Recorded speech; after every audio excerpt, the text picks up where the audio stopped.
Yo, what's up, you Disney nerds? It is Candid Camper, and I am here today with Theme Park Conductor, and we are going to talk about some rides over in the other parks. Today, we're going to do Tokyo. We're going to do Peter Pan's Neverland and Rapunzel's Lanterns. So we're going to talk about the rides a little bit, and then we're going to go into it and see where we would place them if they were to come over to the states, and just our overall thoughts of the POVs. But let's start it off. Theme Park Conductor, thanks for joining me today. Let them know where they can find you. Absolutely. Thank you for having me. You could find me on YouTube, Instagram, and Blue Sky at Theme Park Conductor, on X at Theme Conductor, TikTok at Theme Park Conductor 1, and every Sunday at 5 or 7 p.m. for Conductor Sunday live stream, where we talk everything about the theme parks.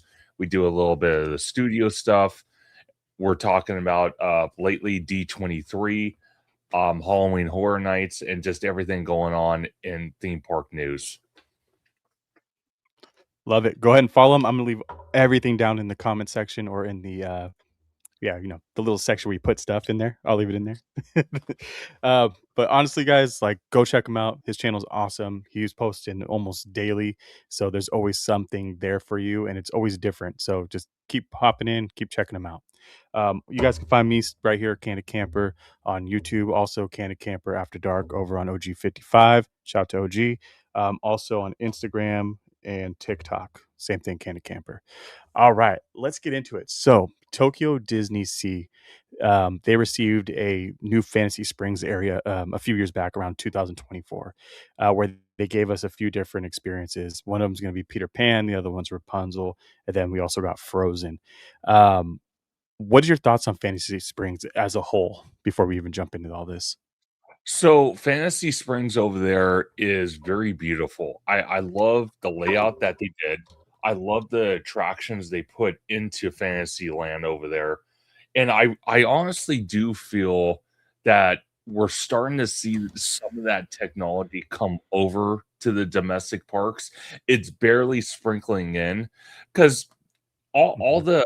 the theme parks out there in Asia, even the Universal parks out there, they are so far advanced with their technology because a lot of those parks Disney doesn't even own, or they only a fraction of them. So I Yeah. love we get to kind of see the future before we actually get to experience it here in the domestic parks. Yes, and I love that too. And the thing about Tokyo, man, is that they have all the money in the world to throw at these things, and they're willing to do it. And I love that because you're right. It's almost like a test.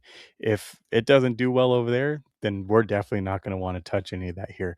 But so far, I mean, everything I can really think of, it's been a hit for everybody out there. So I don't know if they just do a better job of, vetting the rides first or the ideas first, or if it really has to do with having that much money and just being able to spend it the way they want to spend it. No, absolutely. One thing that benefits by them building new attractions, new experiences, and doing the R&D to do it is the fact that they're licensing all these IPs from Disney. So the added benefit is when they do want to bring these attractions over to the domestic parks, that's one thing Disney saves money on is the R&D because it's already done by the Oriental Mhm. Land Company and other companies as well. So they could just start building the attraction at a lot faster pace than they normally would.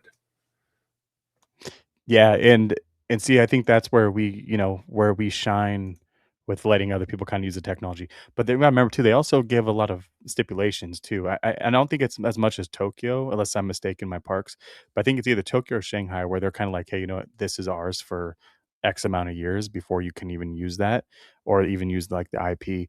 But we got Tron out of all this too, and, like, we talked about over on OG55's channel, Tron is not the biggest Disney movie of all time, not even close, but the concept works so well, and they wanted to use those ride vehicles, and you end up putting it in Tomorrowland where it actually fits beautifully, and if we get this new updated, Tomorrowland or this new updated Space Mountain over in Florida, and it looks pretty similar to the one that they're getting overseas, it will match very well with Tron, and I think that's kind of the first step once again, like you just mentioned, seeing how it does there first, and then do we bring it over to our side?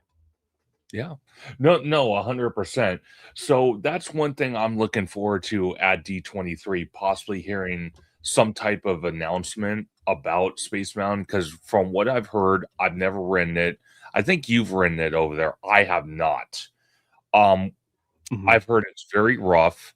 It's like Matterhorn bobsleds. It's that type of ride vehicle. It's just it's almost like, "Oh, please go on this and then go visit a chiropractor after the fact." So, I don't like those type of rides normally at all. Yeah.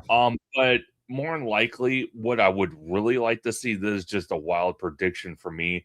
I would really like them to do a retrack on the inside, completely tear out the track, rebuild it. Um, and actually, if you really honestly want to do a Space Mountain like Tokyo's, since there's been all this speculation for over a decade now about a Tomorrowland remodel, I would actually love the Tokyo version to come to our Tomorrowland, meaning Space Mountain. Because obviously, Yeah. I don't think we're gonna fit Tron in our Tomorrowland. They would have to destroy Autopia. They would have to destroy the submarine lagoon as much as I would like them to. The biggest problem that I see with the 2 Trons that we have right now, which is in Tokyo Disney and the Magic Kingdom, is everyone says it's a wonderful ride. The queue space is amazing, but it's too Mhm. short. It's way too short.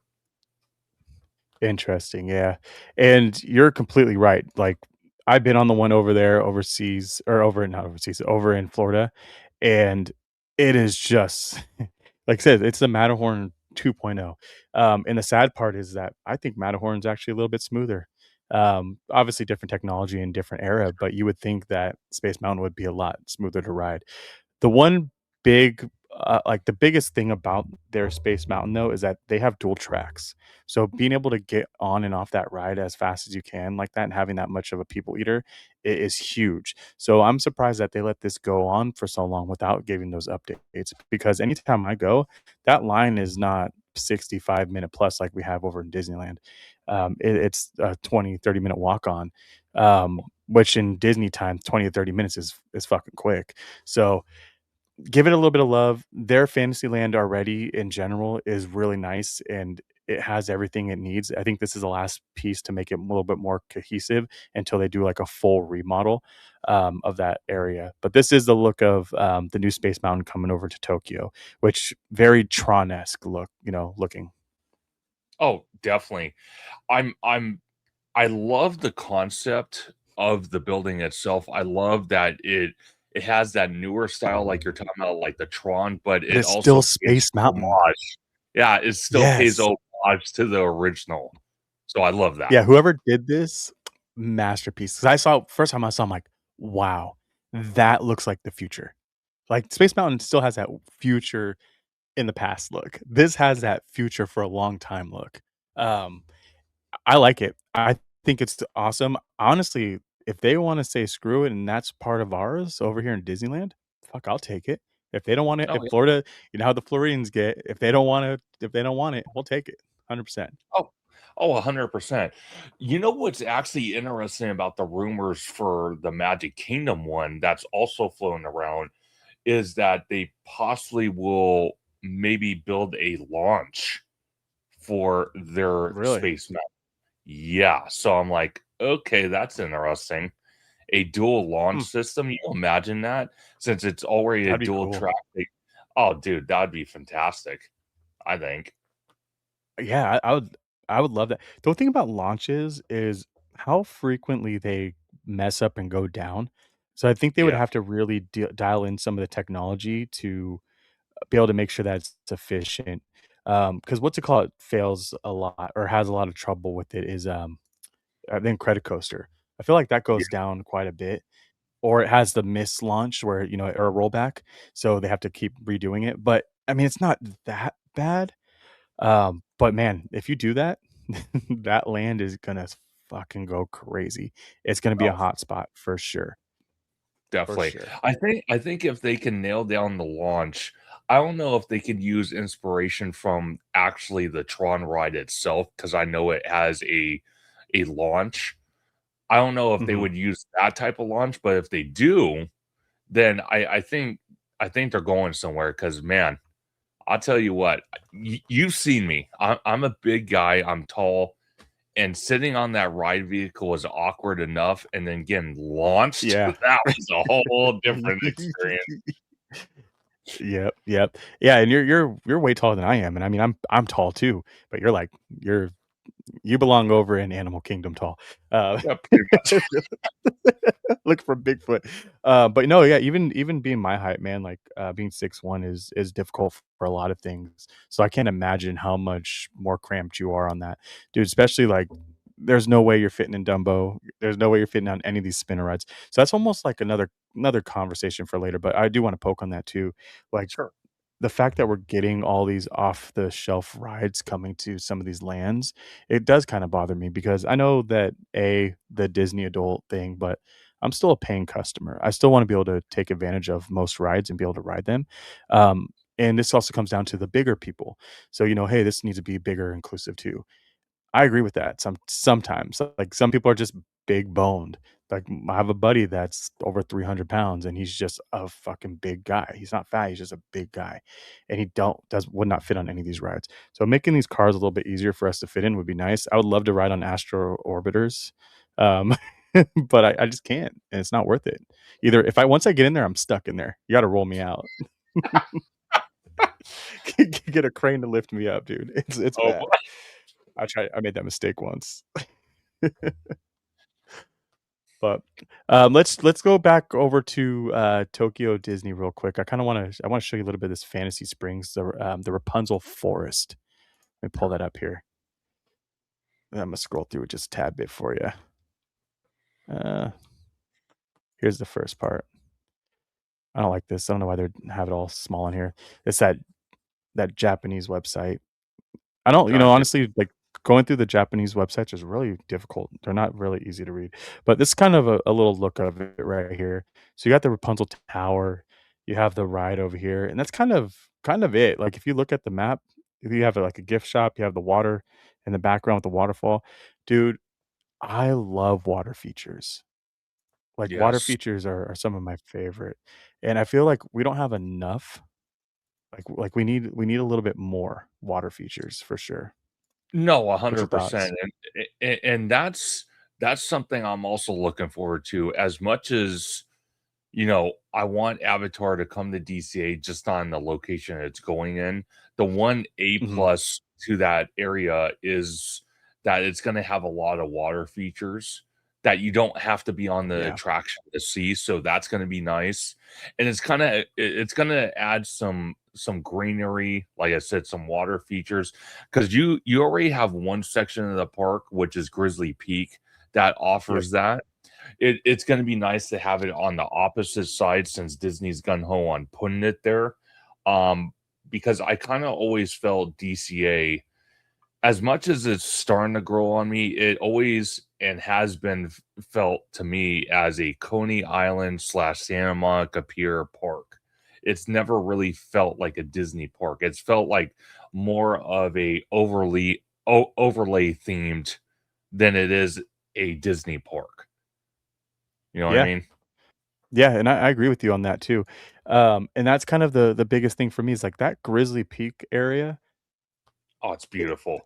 it's gorgeous, and I'm gonna ask you this, do you think that was because if you look at the quality of that area versus the rest of that whole entire park, do you think it only looks like that because of the hotel? I think the hotel has a big part of it, 'cause when you think about it, having a hotel that's basically inside the park to a point and having its own private entrance into the park, I think their justification for charging as much as they do for the rooms Mhm. per night warranted that. I think that's what they were Exactly. going for when they were building both the Grand Californian and DCA, AKA Grizzly Peak. I agree, and I think that's why you have that detail because if you look at the rest of the park, the detail is not even close to what you're getting there. I mean, the rock work, the trees, the redwoods, just the water features, the trail, both of the rides there are like big attractions, e-tickets for sure. And the food, even the food over there is really good. Um, so it just has a vibe, man. It does. It really does, because one of the things I noticed, we didn't go to any of the resorts when I was out there, but we looked at a lot of the resorts from the Disney Skyliner, and I've always felt that the Grand California took inspiration from one of those massive resorts. So that's what I love Like the about Grand the Floridian. yeah, like the Grand Floridian and stuff like that. So that's what I like about it. It's grand, it's big. It doesn't feel like it's kinda like Pixar Place, where it was like a Marriott hotel Yeah, and they threw Disney theming all over it. yeah. It just hits different when you walk in. Built with a purpose. Yeah. Yes.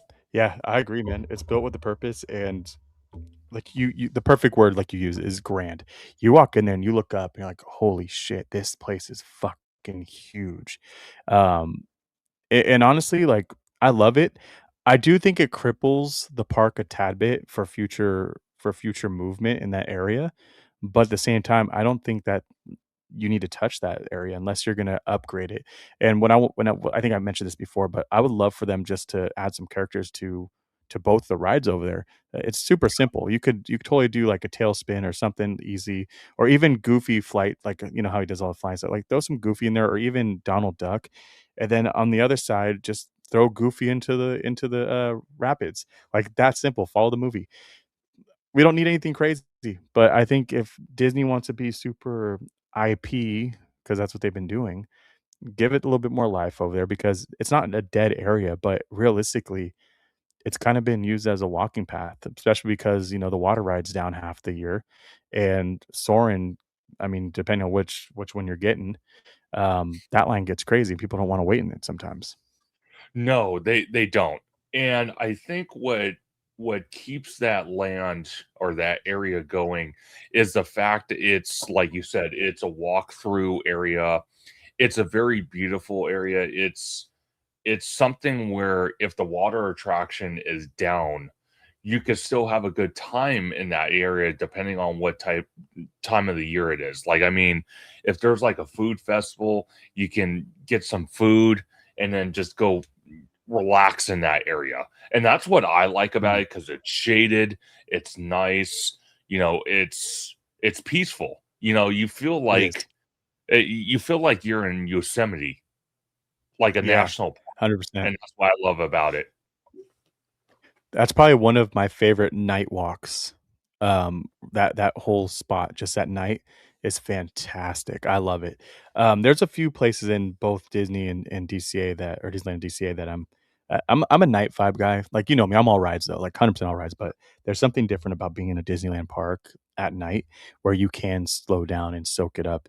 Because during the nighttime too, you don't have to feel that rush of trying to get through like you would normally during the day because all the kids are normally gone because it's past 8 o'clock, so you can actually slow down and enjoy your surroundings. And that is one of my spots where I'll take my time walking through and just enjoy the redwoods and just smell it. Like that's another thing too. You're walking through somewhere that has a unique smell that's not being pumped out by Disney. You're getting nature in a Disney Yes. park, which is awesome. So I love Yeah, it. yeah, because when you look at it, you take a look and you're like, "Okay," you analyze that entire area and you're like, "Has any other Disney park or any other theme park in relatable since" I would say 2000. I'm gonna go since 2000 to now, so 26 years. Have you ever seen another park build something like this? You haven't. So No. I love that they built this. I love that the trees have grown in over the decade or two, and just the mere fact, like you said, when you walk through it during the day, it's still peaceful, but at night, it definitely does hit different, Yep. and that's what I love about it too. Yeah, I think it's gonna stay. Oh, I know it's gonna stay. They're not gonna do anything to that area, but you're right too. Like it grew into its own, and it's really unique because Hollywood, the whole Hollywood area is not unique. The No, Pixar Pier, I guess, is unique because they made it that way. But before it was just cookie cutter, Just it just had placement. So you're right. That's the only place that actually has a unique style that's not going to be replicated pretty much anywhere else in any other Disney park. No, no. And it's the only area Um, that has stayed true since the opening of DCA. It's never changed. yeah, yeah, you're right. Hasn't been touched. There's some extra space back there too that they still use. Like if they really wanted to use that creek area, I feel like they can use some of that to do something. And nothing crazy, but if they wanted to put another restaurant there that's easily accessible. The hard part about that though is that people forget that the hotel has a shit ton of restaurants also. And I think everyone gets kinda trapped over in the San Francisco or yeah, the San Francisco portion to eat or through the festivals, and they don't really remember that they can spend that same amount of money at a nice restaurant in the hotel. Definitely. I found another image. This is kind of like the before of the Tangled. Kinda weird, it's hard to find some images on this place, but this is what we got. So, once again, they did pretty good job at at showing what we got. We got the show building, we got some food, probably a bathroom, and a tower. But, let's get into it. You ready to watch this, POV? Let's do it. Oh, yeah, I love it. Let me switch over here real quick. I've seen this once. So it's still kind of fresh to me. I never really dissected it. I watched it probably for the first time a couple weeks ago. Probably twice then. I'm probably pretty sure I probably watched it when it first came out. And I watched a couple weeks ago with the kids. Here we go. All right. And we are off to the races. So shout out to LMG Vids for giving us this POV. Always doing some good. Some of his are my favorite. I love that he does it in super high definition. So we're gonna watch a little bit of it here. I'm gonna play some of the cue line too. For me personally, a cue is so important. I mean, that is what sets the ride up for you. There's some really, really good cues in the parks, and there's some really shitty ones too. And those shitty cues make it very difficult to withstand 45 to an hour minute wait. So especially like if you're going on Peter Pan's flight over in Fantasyland and Disneyland, and you have to get corralled all the way outside, and you're sitting in the sun, that sucks, man.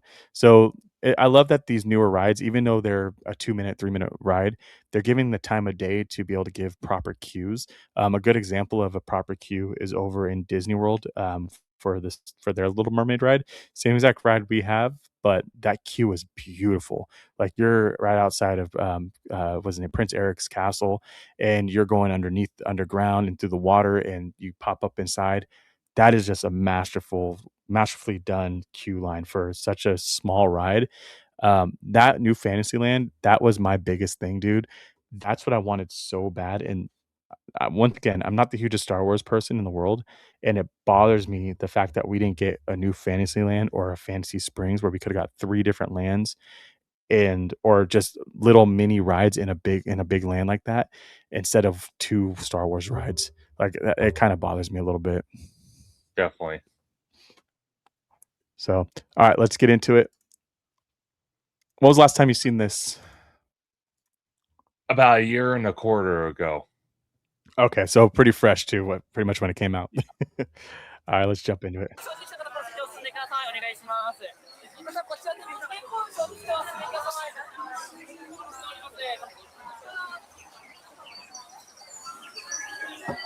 Look at the greenery. I love the greenery. Me That is too, man. It really just feels so full. And, sorry, I'm guys, for y'all that watch me for years, you already know I'm gonna click and pause because I like to talk.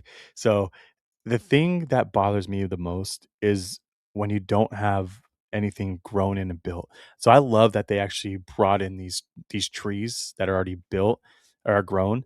It just makes the land feel more complete and just easier to navigate through, especially in Japan too. It gets hot, man. So, being able to have some shade is great. A perfect example is, of not having enough shade is, Epcot. Epcot has 0 shade, and that place is gruesome yeah, during any time of Florida.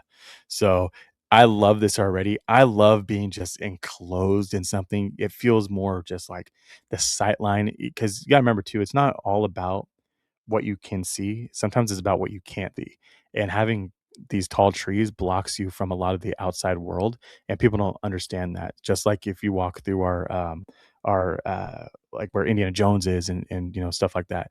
Like those trees, those bamboos, everything like that, that's blocking the parking lot and the show buildings.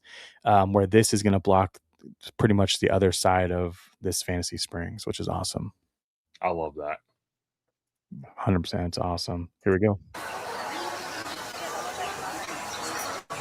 The lanterns.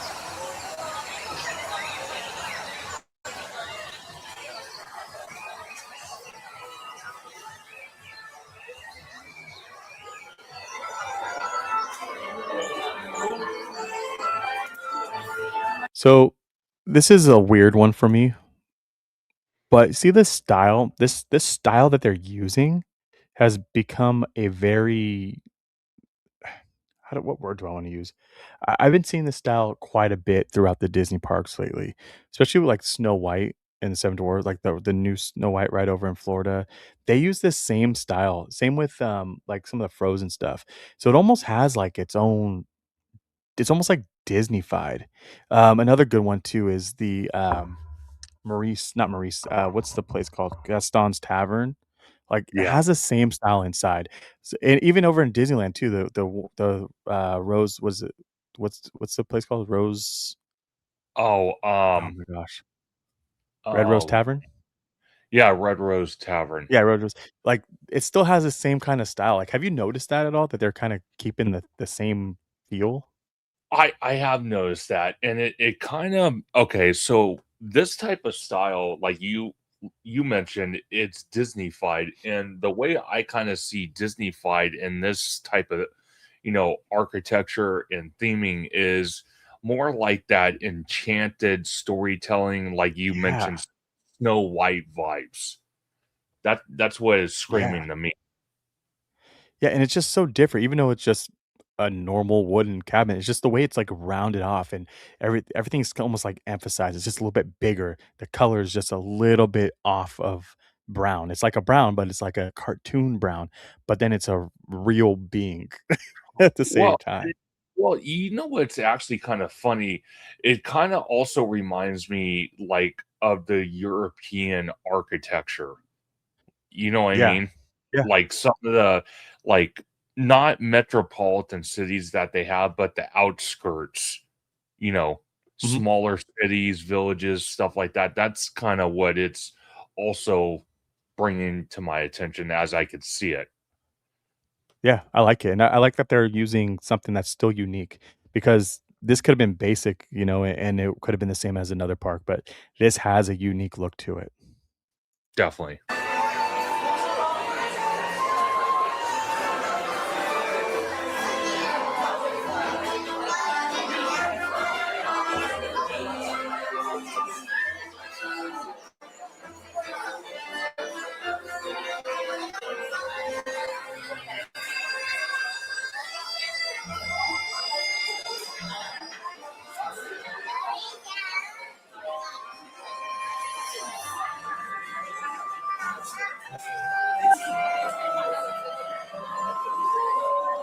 Wind Rider always fucking around. Yeah.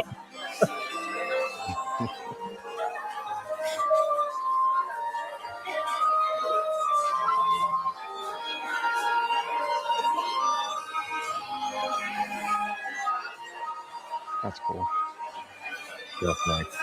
So I like it. It's just easy, basic. You still have things to look at. Yeah, a lot of detail. Like, and that's the thing too. Like, I want to be able to sit there and go on something and not notice the same thing. Like, I want to be able to see something new every time I go on it. I also Sure. don't need it to be super interactive either. Like, I know like people like the interactive things, but what I've noticed when you start having interactive, the kids don't want to leave. So you end up kind of messing up the line a little bit, or you lose your spot. Then people are like all weirded out by like, well, do I jump back in or where do I go? So I like that you can just kind of walk through and be able to see these things. It's not just a chain and you're funneled through. So I really enjoy this. Definitely.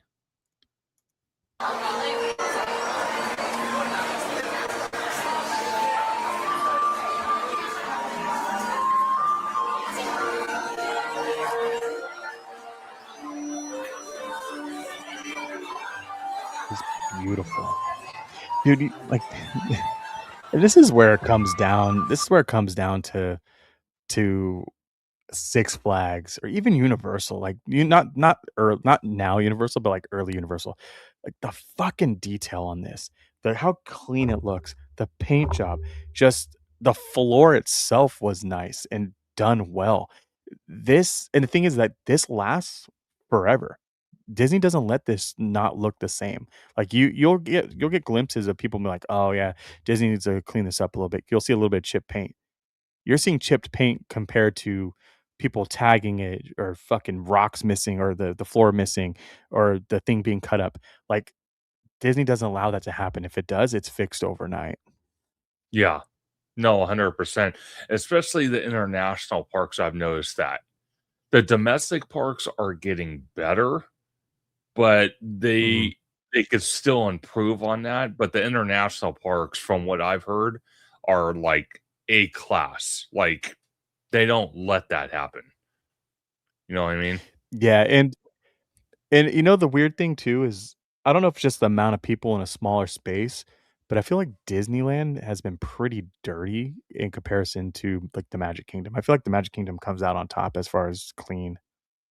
I I'm starting to realize that myself.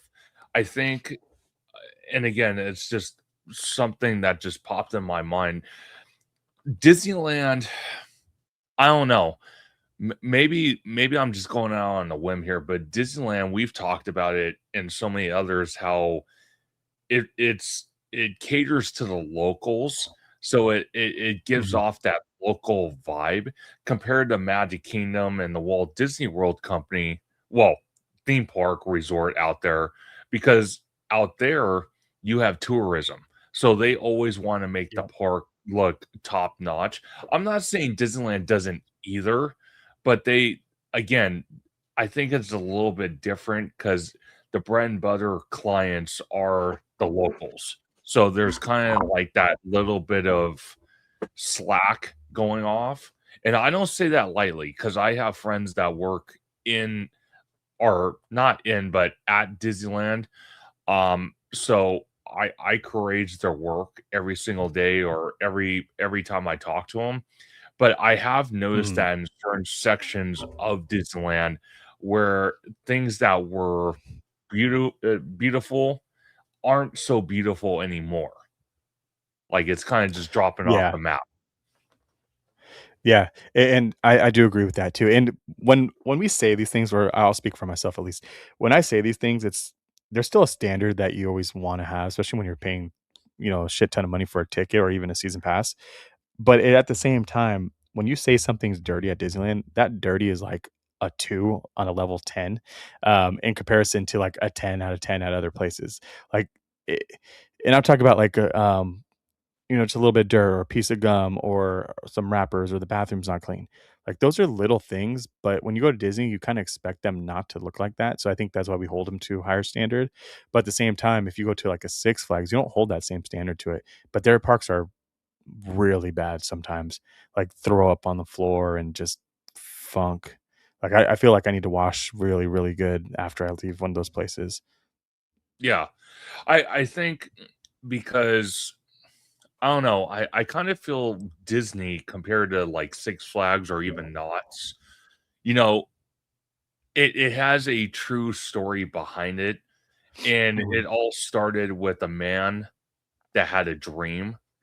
And I think from that point going forward, everything the Disney company has done and continues to do, we hold them to that standard because we want them to succeed. We want them to maintain, the attractions, the aesthetic, the basically the rules of engagement Walt himself wanted when he was walking the parks. You know what I mean? Yeah. So that's why I kind of feel all of us in the Disney community hold Disney so close to the fire. It's because when they do something that we either don't agree with or we have different opinions on, or like you said, you go to a Disney park with your family and you're expecting one thing and it turns out to be another. That's something we push back on and we say, hey, you know, you need to correct this, not just for us, but for everyone else. for You know what everyone I mean? else, yeah. And I think that's why you're right. It's different going to Disneyland, being a local park versus Disney World because you can have a change at Disney World, and it's not gonna affect you as much as it's gonna affect you over at Disneyland. Um, and another thing too about that is, like, that magic that we used to have is kinda gone when it comes to actually fixing up the Disney parks. I don't know about you, but the last few times I've gone, I've seen people setting up paint, like, to paint certain areas, and they're out there painting in front of everybody, Yeah. and that's weird. When I was growing up, I would never, ever, ever, ever see anything being fixed. I can leave I can leave a something like a piece of trash in a secret spot on that in Disneyland and go back the next day and it'd be gone because that's how clean that they used to be. But now you're getting people painting, you're like leaving trash in certain areas. There's things in the garden beds. Like it's just kind of like you said, just a little bit more relaxed on that. And I don't know if that just has to do with experience, less staff, or just because there's not as much of a demand of needing to be at that standard anymore. It could be all varieties of that. The one thing I will say, because I've seen it too with maintenance crews being out during park hours, blocked off an area and painting. The one thing I will say to that is, even though I rather them do it at night after the park Yeah, closes, I do appreciate that day or night they are going out there and fixing I these agree. things. So that's one thing I will 100% applaud Disney for is the Mhm. fact that they are willing to go that extra length to keep the magic alive. You know what I mean? So, Yeah, I agree. but like you said, other things like trash and flower beds and stuff like that, I would want to believe it's just due to not having enough staff because of labor union laws and whatever the budget is for that financial quarter, who knows, but I kind of do feel even that's a standard. But the one Yeah. thing I will say about that is the fact that you don't just have a janitorial crew walking around. A lot of times you see Disney execs, you know Yes, a with the lot. grabbers grabbing I trash, so love I that. do respect that a lot as well. I love that. They get down and dirty. I see them picking up and, like, not even just walking and picking things up, like, they're actively searching for things to pick up. And I love that they walk together. You'll see, like, 5 or 10 of them together sometimes, and they're all just talking and picking things up. People are waving at them. 'Em, they're shaking hands. They're not afraid to get in there, and I love that because you will not see that pretty much anywhere. Any company, you rarely see anybody doing that. I couldn't tell you the last time I seen any manager picking up the trash or taking it out over at my job. Like, that's not a thing. So yeah, I love that. I respect it, and honestly, it just shows great leadership, and, the Disney parks need that leadership to be able to keep things going. So, um, I do agree with you. I also agree that they can step it up just a notch, just to give us that little bit extra magic here at Disneyland. But once again, it is beautiful, but what we're seeing here, that's on another level of clean. Like, this is gorgeous. Let's jump back into it.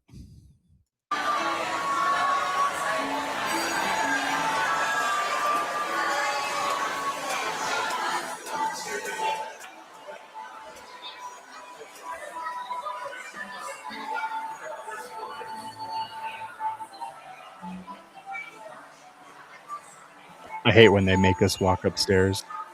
I know, right? Dude, if you get off on, like, the wrong side of Indiana Jones, you have to walk up the stair side. It Oh, sucks. man. It's narrow. It's Yeah, narrow. yeah. Alright, here we go.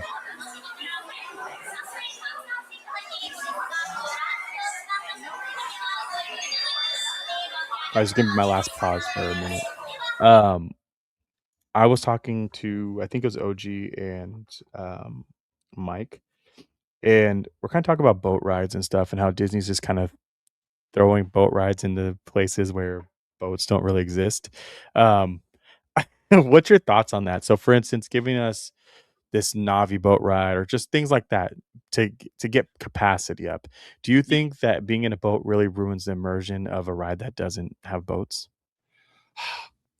I kind of feel, well, first of all, I kind of feel that's Disney's end game Like, I mean, you're starting to see a lot of boat rides. You're starting to see a lot of trackless dark rides. They're kind of, in a way, they're kind of getting away from, the thrill factor, like the roller coasters and, stuff like that. Um, Now on the water rides though, even I I don't know, it's a catch-22 for me because if you look at it, if a boat ride doesn't fit the IP, I go to the next step. I say, "Okay, well, let me experience this boat ride, or let me at least watch the POV, like, from LMG vids and try to analyze it." Like, I mean, if the theming's there Mhm.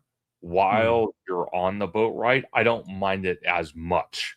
But if you just throw a boat ride in there, first of all, like you said, it doesn't match the IP. But if you throw a boat ride in there and it's kind of lack of theming, so you see stuff you shouldn't be seeing, and Mhm. it really doesn't tell you a good enough story about that IP, then I'd rather them not put a boat ride at all. So it Yeah. really honestly depends how the storyline and the theming goes about.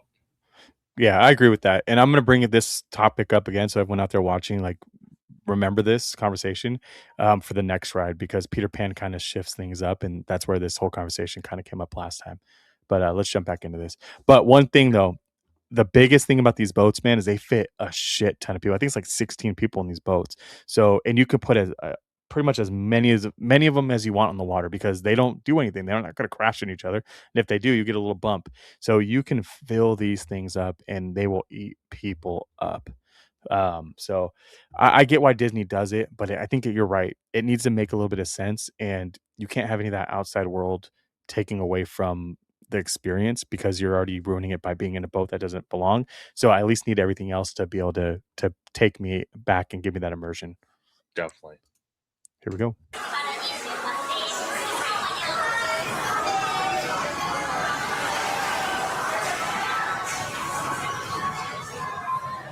That rock looks great. I love the actor.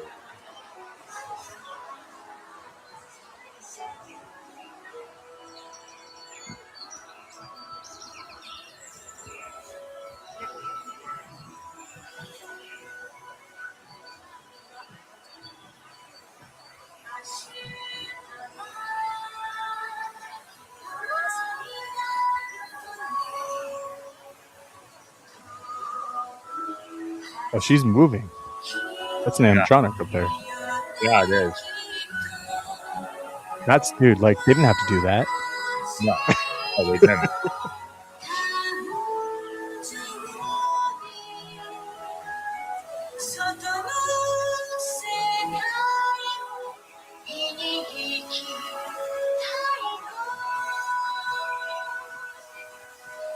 That's awesome. Definitely.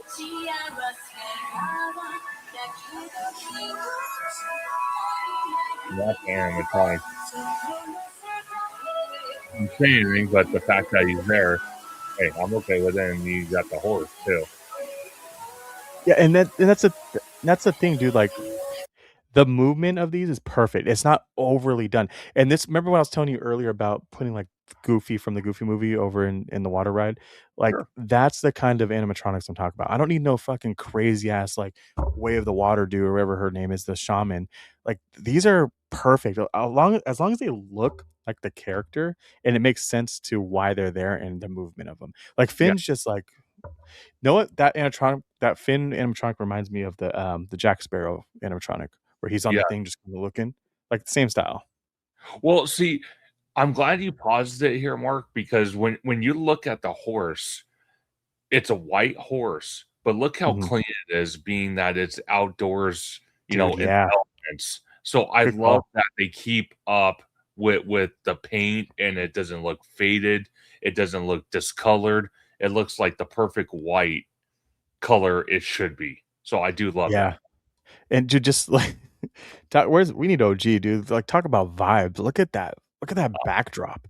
Like, fucking fantastic. And Beautiful. beautiful. The horse looks just like the movie. Like, the fact that you could take an animated movie and just like, "Hey, you know what? Fuck you, we're gonna throw it in real life. Here it is, and there it is." And that's how you do it. You don't put face recognition or, whatever the fuck it is, projection screens or No, anything like that. This is how you do it, and I think that's why they kinda ruined our Frozen, over in Dis or the Florida Frozen. Like, this is what they should've done in the first place. absolutely. Let's jump back into it. Look at that.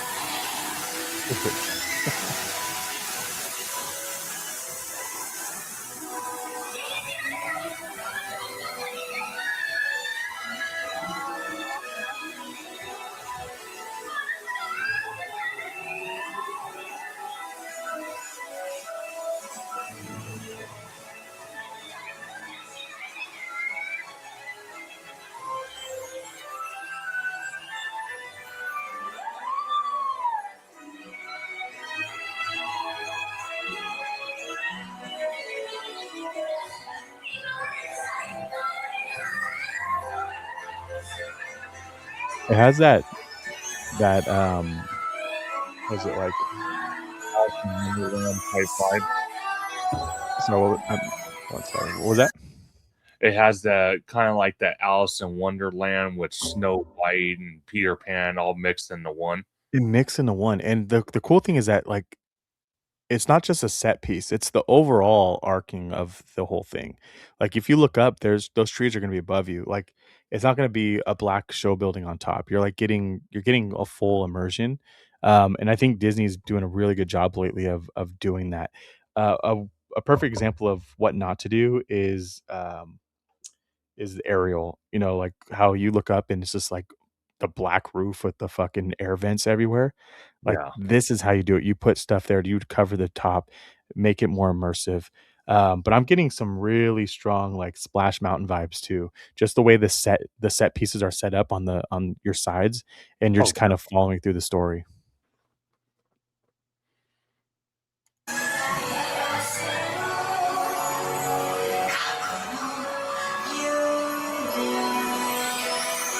That's cool.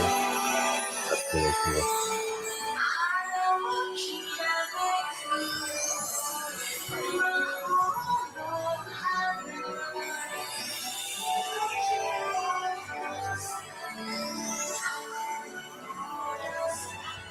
I feel like I would wanna see a little bit more on that.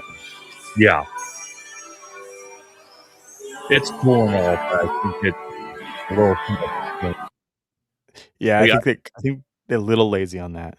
yeah, just a little bit. But this, that's fantastic.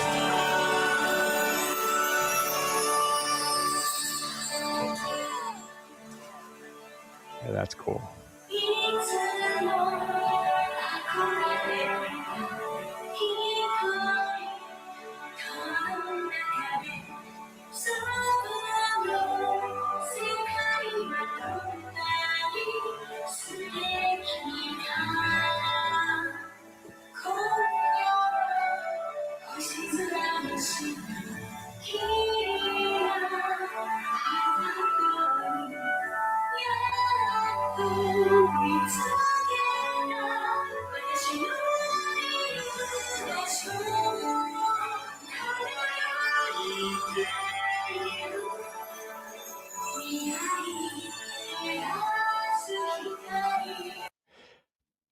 I love this scene.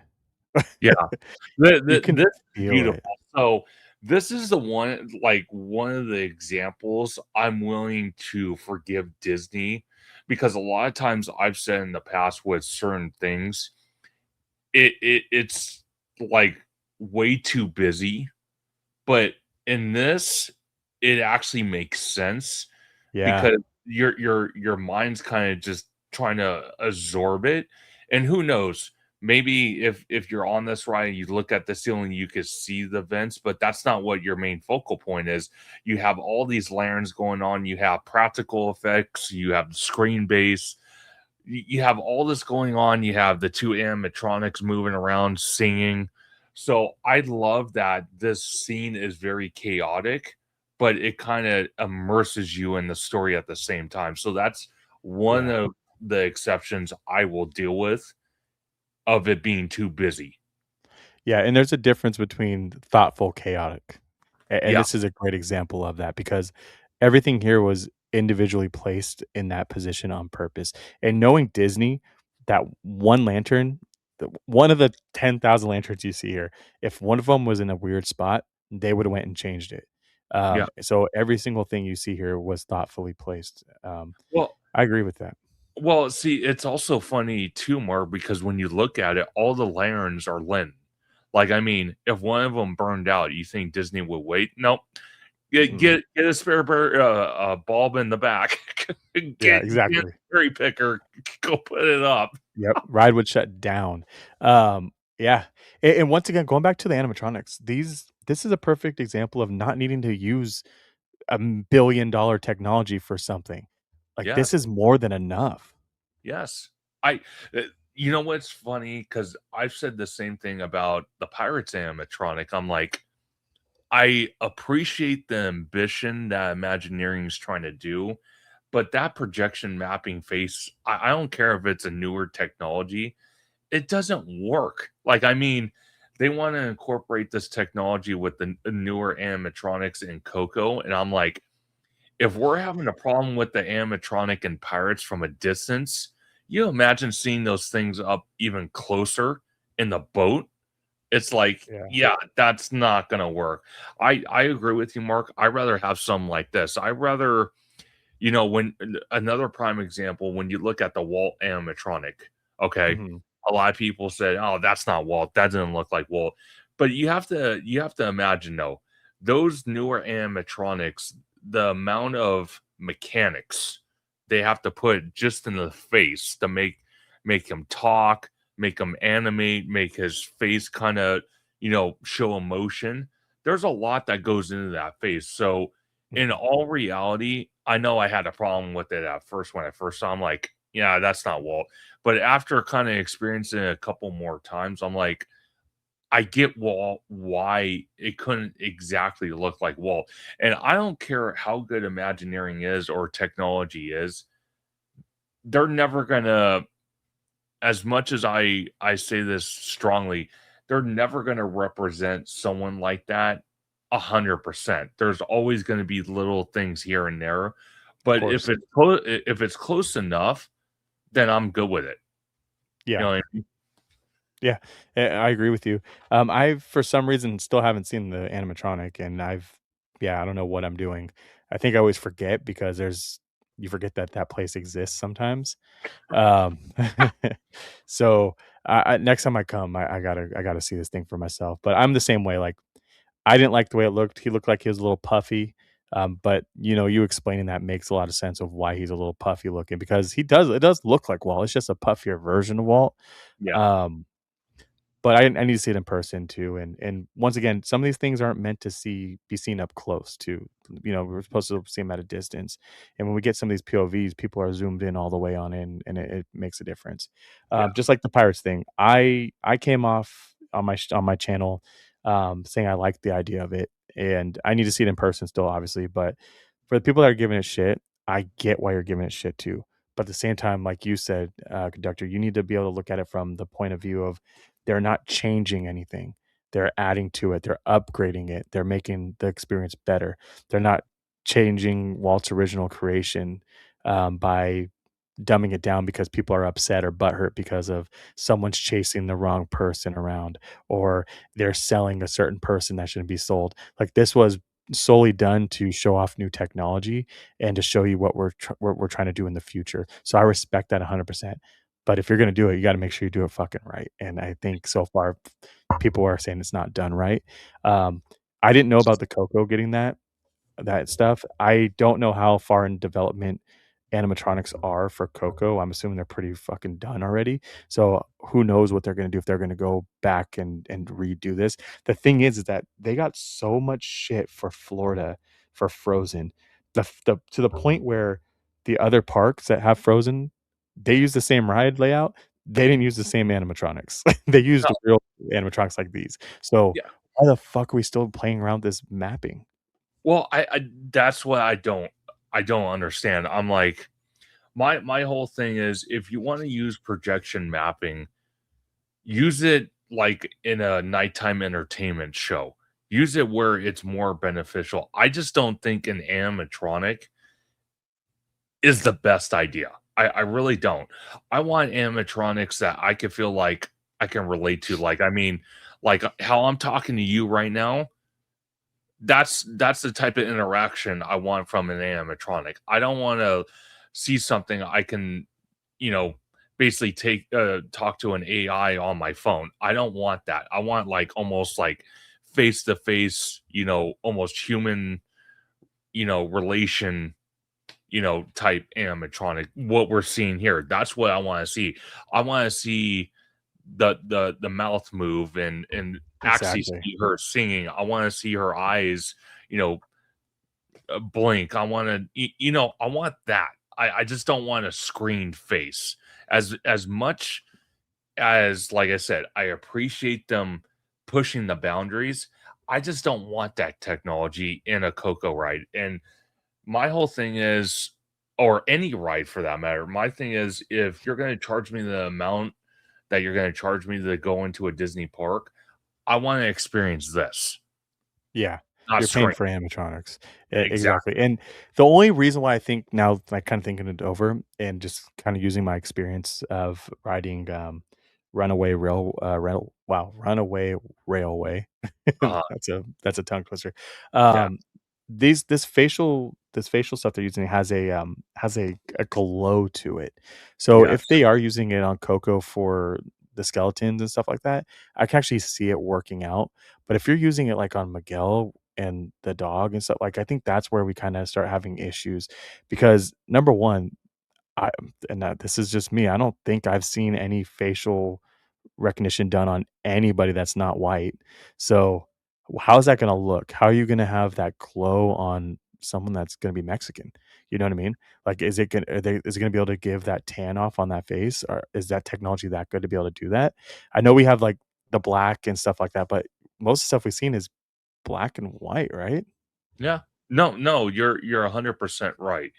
My only concern with the projection map face, no matter what character it's on, whether it's the skeletons or whatever it might be, is the fact Yeah. that can Disney keep up with the projectors that are used for that projection mapping? Because we've Yeah. seen, like you said, with Frozen, we've seen it, where it shows either the Microsoft logo or it's Yeah. completely like a black, like dark face that looks like an omen from a demon movie. It's like, no. Or you see the eyes kind of like distorted. It's like, no, no, Yeah. don't do that. So that's my only concern with that technology. At Mhm. least with a articulate face, if there's something wrong with the animatronic, they could just turn off. I'm sure there's a way they could turn off the facial features, like have it like preset to where the eyes are open and maybe they get it to smile, but it doesn't, like, do emotions. But it Yeah. when you're on the ride, you could still get that interaction from it, like, "Okay, this is not an animatronic, it looks like a human." You know what I mean? So, I Mhm. just kinda feel the projection Map-it face is old technology, and I just don't think it's the greatest thing Disney could come out with. I rather Yeah. them spend the money and the R&D to give us more animatronics like this and use better technology for that, where it's not using this like fluid that we've seen on older animatronics where it starts leaking out and you're like, yeah, what's that buttery yellow fluid coming out of the eye or something like that? You know what I mean? Yeah. No, I agree with you. So, once again, I think these animatronics are perfect. I think this is the right amount of what we need. It's not over the top. It's still believable. It looks like the characters. The mouths move just enough. Obviously, I don't speak Japanese, so the mouth moving to Japanese is still like I've got to get used to that in general. Um, but I think that's the biggest difference between this and the facial stuff is that like being able to have the mouth move to the song and stuff like that, it is a little bit more accurate, obviously, because you're projecting it. It just looks weird still because it's on a flat surface. So Yeah, no, 100%. All right, let's jump back into this real quick.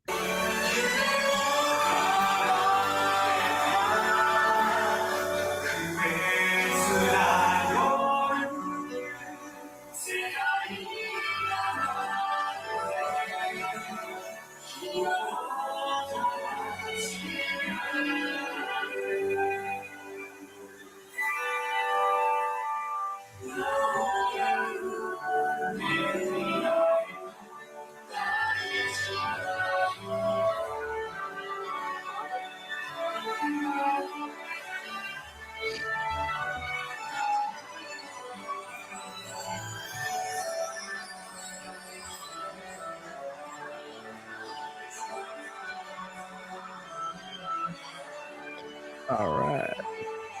So the one thing I will say, Mark, about this ride is that which I'm hoping for the domestic parks as we go forward, is the fact that it has screens, but the screens are kinda an afterthought, and you have more of the physical practical sets, and Yeah. you have the animatronics, and some of the scenes were, like, um, creatively busy. So, I do respect that, and I do love that. So, I'm hoping, like, for Avengers, for Infinity Defense, for the Coco Dark ride, for, the Avatar ride, and then all the rides that we're seeing at, Walt Disney World. Um, this is the technology I wanna see. I don't wanna see heavy screens like a Transformers.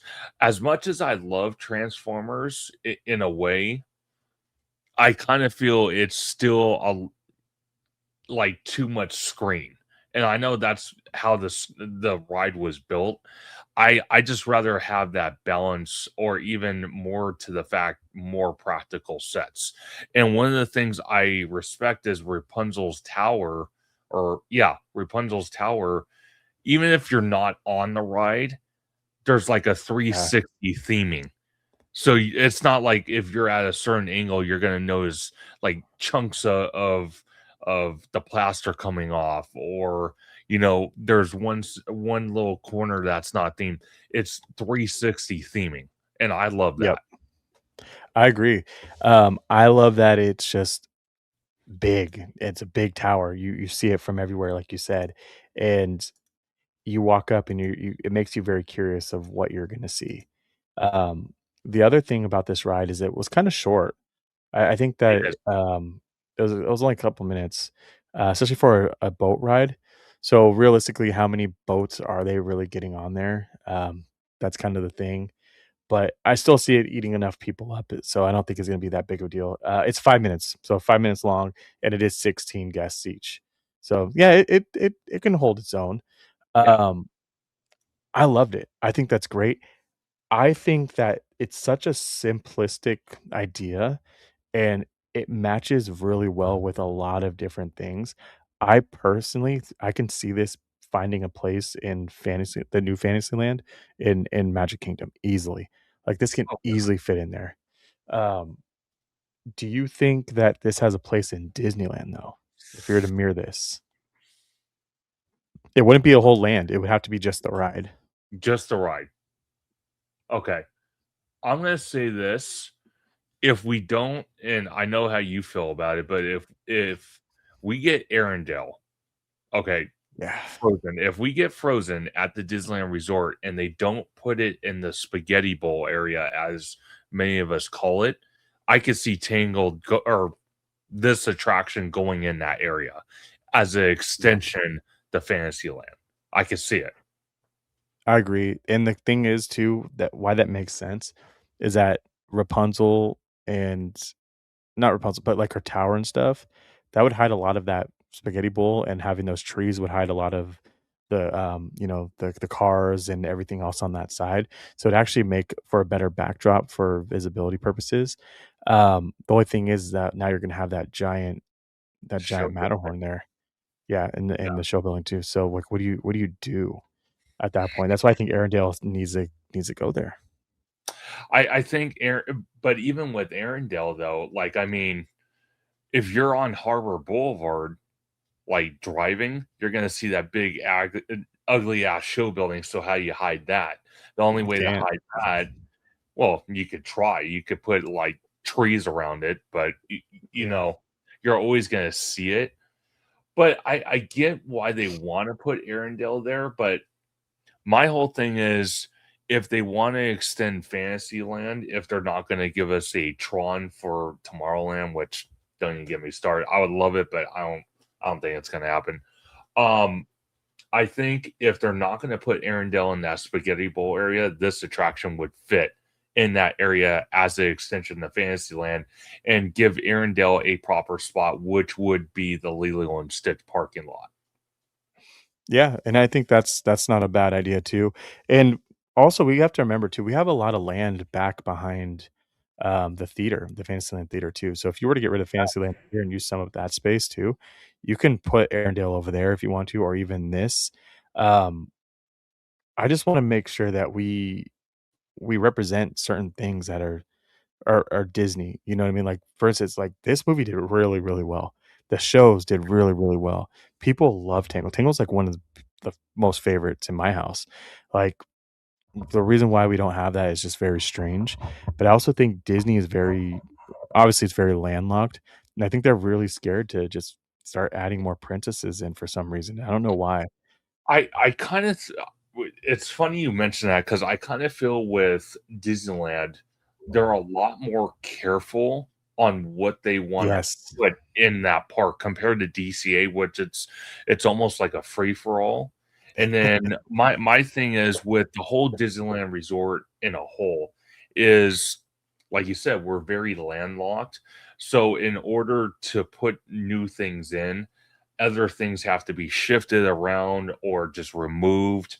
It's not like Walt Disney World that has all this space, but in a way for Imagineering, it's kind of a better thing at Disneyland because it really gets their creative mind working on, okay, we want to bring this story to the park. How can we do that?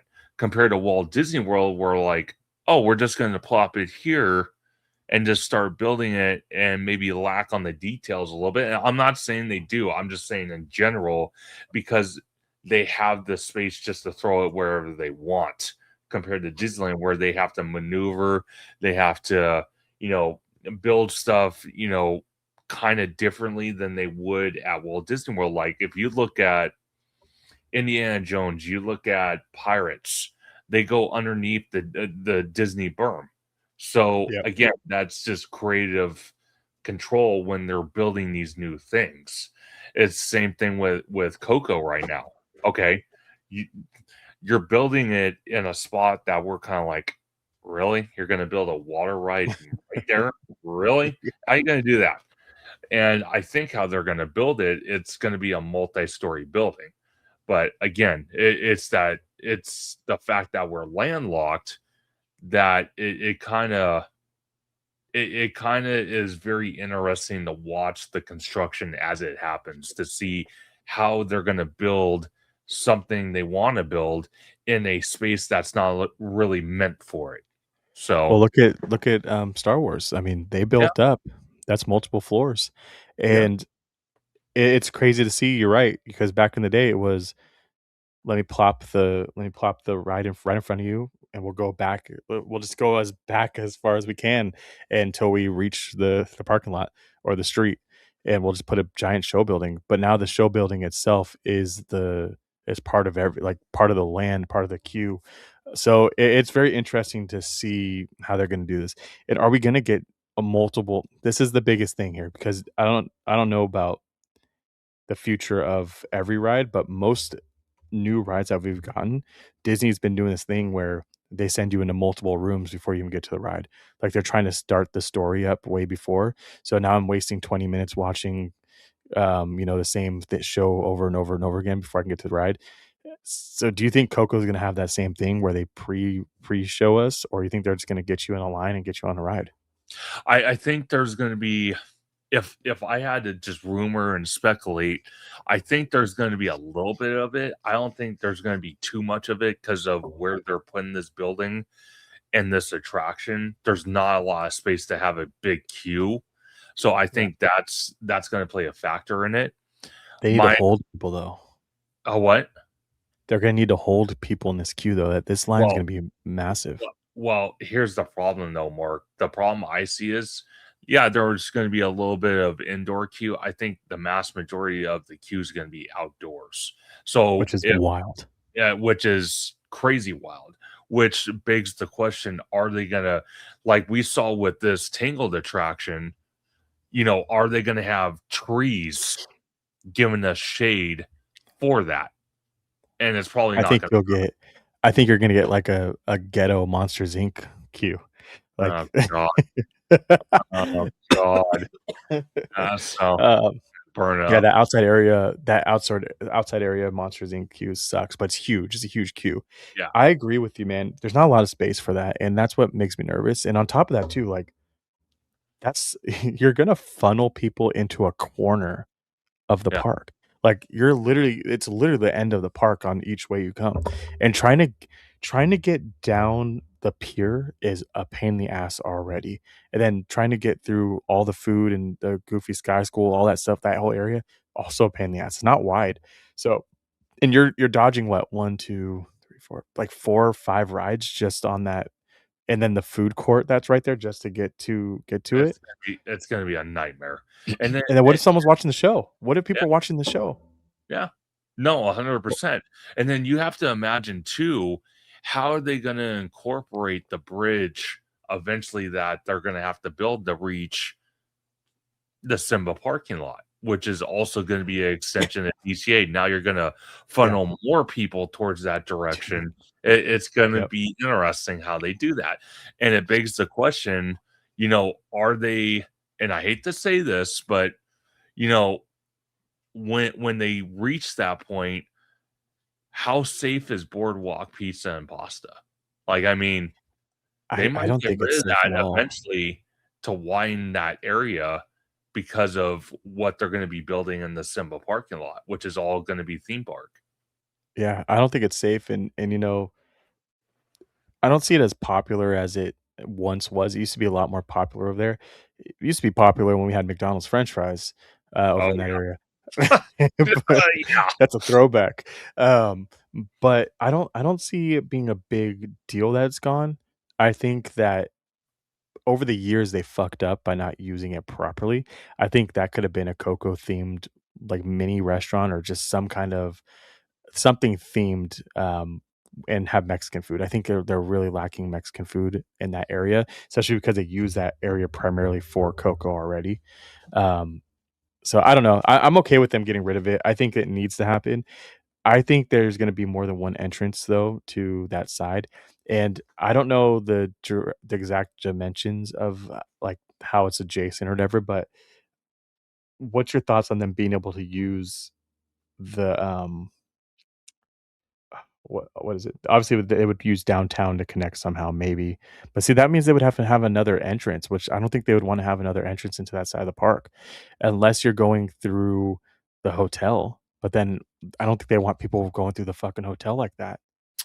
I I'm gonna be honest with you, Mark. I think, and I know people give me slack on this, but I honestly wanna believe they're gonna extend the monorail. And there's gonna be a Really? stop. Yeah, they're gonna extend it eventually, I personally think, and the stop is gonna be somewhere at that Simba parking lot, and that bridge is gonna accompany Disney or DCA. That's how it's gonna Wow. happen, if I had to guess, because my thing is, the Anaheim, city council wants to they want to build this gondola system, which is basically the Disney Skyway from, Yeah. OC Vibe all the way to Disneyland with multiple stops. You know, I feel comfortable in it. A lot of other people I've talked to do not feel comfortable riding that system. So I think the justification for transportation to certain sections of the park or the resort is the monorail. I Yeah. think it's feasible for everybody because 'cause I've seen people with wheelchairs get on it, people that, are physically challenged. I've seen people just normally like me and you getting on it, and it's a great thing. The only thing I would say, if you're going to extend the monorail, if you go that direction, is that our monorails do have to be upgraded, and I'm meaning from the Yeah. biblical sense of maybe having air conditioning in them. So Dude. basically, they are usable 365. Yeah. Instead of during the summertime, oh yeah, it's too hot, we're not running the monorail. It's like, what the hell? Come on. So that's the one thing I would say if they extend it. And I know people give me slack on it. They're all like, "Oh yeah, well it's going to be super expensive, blah blah blah." I'm like, and you you know, Yep. Disney's building the Disney would be building the track on solid foundation. They don't have to worry about what they deal with in Florida with swampland, where they have to put extra foundation in, which costs, I can only imagine how much more Yep. money to pile on. So it's not that far off. Yeah. I think that's a crazy idea that you that you just brought up, but it makes some sense. My thing is how far away is that lot from DCA? Like, how long is that bridge gonna have to be? I think, well, if you look at the bridge, like if you go on the monorail, like from the station of downtown Disney, and you're on the monorail platform waiting for it to come into the station, you can kind of see that Disney has already built the bridge for downtown Disney and how Mm, the street kind of dips underneath. That's what they're going to do on that DCA side to get to the Simba parking lot. They're going to dip the okay. street down, and then they're going to build the bridge right across, and it's not even going to feel like a bridge. So I think Yeah. that probably will happen. I don't think it's gonna be like a normal bridge where it's like a big giant, half circle. I don't think they're gonna do it that way. But my question to you and everyone else is, we're probably still at least 10 years away from that. At least 10 Yeah. years. And I don't know how accurate this is, I just pulled it up, but Oh, sure. I see what you're saying here because you gotta go over the whole length of the street. So I'm assuming, like you said, it's just kinda like the downtown Disney Bridge, right? Yeah, That's not that bad, like you said, you don't even know you're going over it half the time. My whole thing with this, though, in in a perfect world, you have Disneyland having its expansion and you have DCA having its expansion. sure. Do you really think they're gonna split this land up to do 2 expansion plots for 2 different parks? Or do you think one park is gonna get the whole thing and that's gonna be DCA? I think it's gonna be 2 separate. The only reason being is I think for the expansion plot for Disneyland, which I'm guessing is the Lilo and Stitch parking lot, like I said, it's probably gonna be Arendelle, and that's gonna be one land in that expansion plot. See, I think that's I don't like it. But, I mean, if I they're doing what they said they're gonna do with all 3 like that, Yeah. it it doesn't make sense for it to connect to DCA. It doesn't, but you have to think about it though, who knows? Like, I mean, that like, even though it's Disneyland and DCA, I would almost imagine if you're on that side of the resort, it would connect. You know what I mean? There would be a Mhm. connection. So I don't think it's going to be separated, but I honestly believe there's gonna be 2 different entrances, like you see here with that kinda like orange for Disneyland and that baby blue for Disney California Adventure, but Yeah, once you're on that side, it's all gonna be one piece, and I think eventually, not right now, but eventually, I wanna believe that Pixar Place is gonna go away. So that's gonna open up even more land for that, because yeah, we're kind of unsure what's going to happen with Toy Story. There's talks, oh yeah, it's going to be a third gate, then it's not going to be a third gate, then people are saying it's going to be an outdoor mall, it's not going to be an out. It's like, okay, I again, I'm kind of like the same way right now with Avatar and with Coco. That's why I'm really hoping, and I know a lot of other people are hoping the same thing, that we hear more details on those attractions, because those 2 attractions or lands or whatever you want to call it are are the less details that we have right now and is the most concerning. Like, I Yeah, mean, you know, we even though Disney has said, "Oh yeah, Avatar is gonna go in the Hollywood backlot," we got this kinda half-wit model that didn't even look finished, and we got a few concept, you know you know, pictures. It's like, "Okay, that's it?" You know what I mean? It kinda makes me wonder, and I don't know. There's a lot more questions than answers. So, yeah, that's where I'm yeah, at and with. I feel it, and I think that looking back, Disney, if they were to say, "Yes, but this is exactly what we're doing today," versus when they posted this before, I do think some of those lands would change. I don't think we're gonna get those 3. I do believe Arendelle is a big one, and I think Tangled would be it, but, even though we're about to watch Peter Pan, I think Peter Pan would get scrapped from this, and that's where I kinda wonder, like, what else would we go there? What is such a big franchise that we don't have that would just draw money in? And I know people are gonna say in the comments below probably is like Lion King. I think that ship has sailed for newer technology, newer style of Disney. I know they're getting a remodel or a remake or what is over in Paris. I think it just fits because of what they're doing already. But something like this where you're taking fresh new land for Disney that they don't have a lot of land to use, what are you gonna put in that 3rd spot? Because we know Tangle's gonna bring the money in, and we definitely know Arendale's gonna bring all the fucking bucks. So what Yeah. do you leave? What do you leave for that 3rd park? For the 3rd part of the park? Uh, okay, so the expansion, God, that's kinda hard because even Arendelle in that spot, it kinda begs the question, does it really make sense being that it's behind Bayou Country, and now you're kinda going into this princess land, and it's so far Do away we get from villains? eh, hey, I would love it. I'm It would being make honest with you, I sense. would love it. I would love it. Dude, You know, that transformation from Bayou Country into the like, you walk through some woods, and then it opens up into this oh, dude. villain land.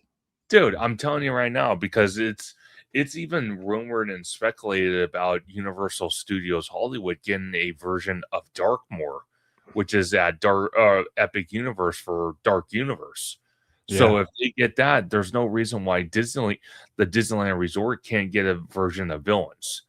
But my thing is, since they already permanently confirmed it for Magic Kingdom, I don't think we would hear anything about it until maybe like once Villains Land is like 3/4 of the way done. I think we would hear it at that D23. Yeah, I think so. yeah, because I kind of feel like the Toy Story parking lot. I couldn't agree more with Orange Grove 55. It is going to be a version of Westcott. I think it just makes more sense over there. I think it would alleviate the busy traffic that DCA is gonna have now with Coco, with Avatar, with the Avengers Campus attractions, with whatever goes in this 3rd part, moving all the food festivals over to that Toy Story parking lot 3rd gate. So do you split that up then? So you have the top part be like the World Showcase or I guess it'd honestly be the bottom part where DCA is, that would be your World Showcase, and then the top part would be your rides, like, I don't see, that's the thing, I don't think Disney really wants that future portion of Epcot, I think they just want the World Showcase. Yeah, but the World Showcase would go in the 3rd part, though. I mean, I mean, Oh, sorry, it's sorry, no, I no, was you're figuring out. good. You're good. Yes, I 100% yes, correct, that would be that whole bottom area. I don't think they're gonna use that for, like, shopping mall. I think it No, was Bricky, I shout know. out to Bricky. That would be He makes sense. Why would Disney could buy a fucking strip mall anywhere else in LA already and bought. do that shit. Exactly. You don't have land to do that. Um, yeah, sorry, I misunderstood. Yeah, So, using the expansion up on top, that will be at least 3 lands if they do it right, and yeah. then the one on the bottom would be your Westcott. It Yeah, makes sense. I That's think how you the make D money. I oh, absolutely. I think the DCA side of that expansion, side, I think it's gonna be more adult themed, so it could be Wakanda, it could be I don't know if it would be Moana. I'm kinda torn between that. You know, one thing I would like to Moana see. fucked up just now. That's what I if this was a couple days ago, I would've been on board with Moana, but they fucked up. Yeah, they did. They didn't do that movie right. It didn't do it justice. Um, I would wanna see it. I know it sounds cartoonish, but if they wanted to do something for DCA in that kinda cartoon vibe, I Mm, would love to see a Oswald attraction, that'd be like so a cool. dark ride. That'd be so cool, and 'Cause I kinda I love feel that. Oswald's kinda like the mascot for DCA. Yeah. Yeah, I get that vibe. You know what I mean? I agree, I like it. My whole thing, though, is that you're gonna get and this is why it's very important conversation, and yes, we'll get to the next video, guys, but this is important stuff. It's very important. Down the road at Universal, they're gonna get an expansion at some point. Yeah, When something like this happens or Westcott happens, they're gonna probably scrap those studios, and they're gonna use up that land and make something massive. That massive is gonna be Zelda. That massive is gonna be Pokemon. What are you gonna do with that plot of land up here? Because Arendelle and Pokemon, there's I mean, as much as Frozen's popular, yeah. Pokemon will just ream anything you can possibly put in this park. So what are you gonna do to combat all that, man? I don't know, and that's the tough part because Pokemon just has it has an everlasting, It's endless. fan base. Dude, it was so relevant when I was a kid, and I'm 34, and now it's relevant again at me Yeah. being 34. So 34 years of it being relevant, and now we're starting to see possibly a rumored land coming to Islands of Adventure for the Orlando park. Yeah. And I'm telling you right now, if Orlando gets it and then Hollywood gets it, I'm telling you, as much it cracks me up because I agree with people that Universal Hollywood will never be Disneyland. But if they bring those type of IPs, Zelda, Pokemon, Dark Universe, whatever else they can come up with Lord of in the their Rings. Lord of the Rings, I'm telling you what, it's gonna give Disney a run for its money. You know what I mean? Easily. And it already does it with their Halloween events Yeah. because they already kind of segregated out. You know, Halloween Horror Nights, adult fan, type community. Oogie Boogie Bash, yeah, I'll go there with my kids, have a good time, trick or treat. Yeah, you know what I mean? It's already built that kind of. So I can only imagine a Pokemon land. Like, I mean, Dude. I, my head spins. Same. And I mentioned this on the other show is that, like, they need to fucking do it right, and they need to use the land. You can't give me a this little ass section like they did with Mario. No, Make this thing massive. That's where you're if you wanna win anything forever, you need to give Pokemon its own you can give Pokemon its own fucking expansion to park. It could be a fucking 3rd, 4th gate for Universal, 4th gate for Universal, and it will do money. They just need to do it. So, if they're gonna use that area, the con was it con what's the name of the island? Lost Continent. Lost Continent. Yeah, like, I don't know the size of that, but I'm pretty sure it's a pretty decent size, right? So, if they Yeah, use that whole it's area, fucking money. So, I think that's a really big problem. I think Disney needs to go back to the drawing board and really think about what they're gonna put in this area. I think Westcott needs to happen. That's where they're gonna make all that extra money with all the food and, that culture, the vibe that LA has or Anaheim has and California has with having some of the best food in the world, especially Latin food. Um, it only makes sense to have a Westcott and then be able to bring in all these other cultures. It's something that we needed a long time ago. On top of that too, being a local park, I mean, "Dude, what are you doing for dinner?" "Oh, I'm gonna go to, Westcott. I'm gonna go get something here, blah, blah, blah." Like, yeah, that's gonna be the vibe of this place, and it's not gonna be just, like, random ass, foofy ass food. It's gonna be world renowned, chefs. They're gonna come in here and make this food. It's not gonna be just fucking assembly line food. well, This place needs to go all out. it's funny you mentioned that, Mark, because I don't know if you noticed, well, if you've seen my video, the Gordon Ramsay restaurant. Yep, Dude, I watched that fire, earlier. like, Yeah, fire. I'm like, "Yeah." And it's funny because I've seen people post online that reservations are booked out all the way through October, over yeah, it's 4,000 crazy. reservations. That's the type of restaurants that I don't mind third party, like companies coming in and building a restaurant in downtown Disney. We need that. But look at what Disney's missing out on Yes. because of that third party. Like, that whole downtown part, it's cool and all. Do we need it? No. Buy a garden walk, put all that shit over there, use Yeah. up that fucking land to do what you need to do. I Yeah. I'm just I'm not a big fan of Downtown downtown Disney. Disney. It Yeah. pisses me off, especially going to Florida and going to their Disney Springs, like, that shit that place shits on almost any outdoor Oh, mall that I've been yeah, dude. to. It's Dude, gorgeous. I'm telling you now, Disney Springs for me, if I had more time, I told a buddy of mine that I went with, I said, "I can literally spend 3 or 4 days at Disney Springs just hanging out, It's an trying different." experience. Yeah. Oh, dude, it was massive. Massive. Dude, I loved it. We and the cool thing is it's just not like it's not just stores and restaurants. There's things to do there. And Yeah. some of the stores and restaurants you go to are fucking cool. Like that T-Rex place. They had the balloon you could ride. You can ride the cars on the water. Like, there's Yeah. so much to do. And it's free. That's the biggest part. Like, free to go, not do the things, but it's free to get into the place. And it's Yeah. massive.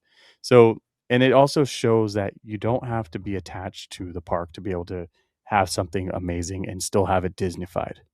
Definitely. So cool. Let's jump into this Peter Pan Neverland. Let me grab that screen real quick. So, where is it? Oops, I messed that one up. I'm new. I'm new here, guys. I'm new here. Perfect. So a little bit about this. This is a 6 minute ride, so a minute longer than the other one. So remember we talked a little bit about the way that the ship is and the boats and being on water. This one doesn't hang from the ceiling like the ones that we have here. So that was kind of something that OG and I talked about over with Weba, is that Weba thinks it ruined the immersion because it's not hanging. So what they're using is this like kind of the same technology as the Spider-Man web slingers. So it has that big vehicle. The thing is that kind of like Winnie the Pooh, it can move, so it can simulate that like you're on water. So that's why I told him. I said, "It's moving. It simulates that we're on water. I'm okay with it. We're in a boat. I get that you're supposed to be flying because it's Peter Pan, but the fact that we can now get on a Peter Pan ride and not wait 45 to 60 minutes for a minute and a half ride or however long it is, 2 minute ride, I'm okay with that. I love that. I love that we're able to eat some of these people up. What's your thoughts? No, I 100% agree. I think personally, I guess, it's been a long time since I've seen this video that you're pulling up, but Mhm. I think if they went more the vehicle style for a Peter Pan ride, like we just saw with Tingle, where it actually looks like a boat, but it could still fit 16 people, I agree with you. I think Disneyland or any Disney park, um, whether it's here or at Walt Disney World, needs that capacity factor. I Uh-huh, think people's 100%. people's and attention is just it dimmers down. Like everyone's connected to their phones. The phones is the new lifestyle. It's been like that for over a decade now, and it's just you kind of want to. I'm trying to think of the word here. You don't want people to just lose sight of what they're waiting for because it's such a long queue. You know what I mean? You want to get them immersed in that storyline. And I think having the Mhm. bigger ride vehicles, I think it's an added bonus. Yeah, and I agree with you, and looking up stats here, so this one holds 12 people instead of 16. Okay. This dude, this ride eats up over 2,000 plus guests per hour in Wow. comparison to Disneyland's where it only does 800 per hour. So, Wow. what would you rather do? Would you have that shit fly above you to have cool effects, or would you still go with new technology where you're gonna be able to get people on and off this ride? 2,000 guests plus per hour. That's how you fucking make a ride. That's how you Okay, do it. so I'm gonna tell you this. If in today's standards, if we were gonna build the Peter Pan attraction and I had a choice between the old school, but, obviously up to code, up to date, newer technology, but the same ride that we have now, and then you have this Peter Pan attraction that we're gonna review and watch. I think I rather do the one we're gonna watch because of the ride capacity.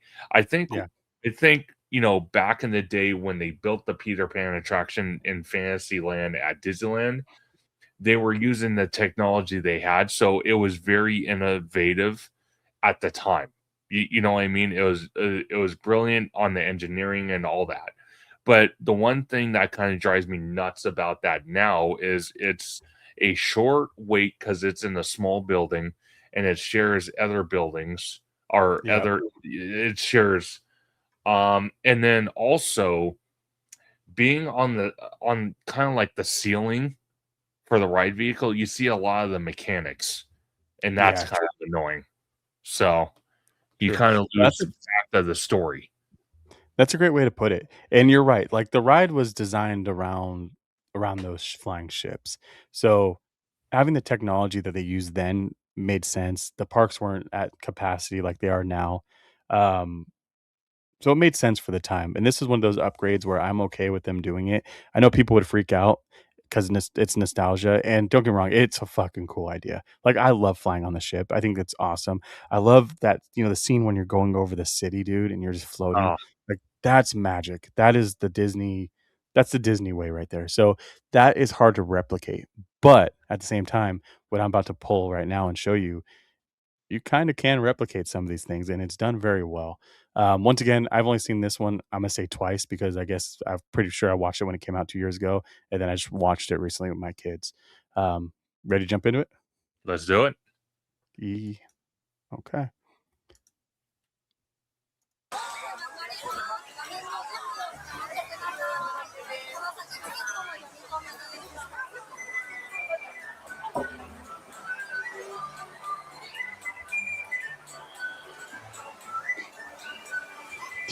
Okay, so just Imma pause already. The detail in the fucking queue. Look It's at the crazy. different dude, bamboo, they have, different color wood, like, they didn't need to do all that. Trees, lanterns, the fact that the rock work. Yeah, there's a lot going into this already. Love it. Let's keep going.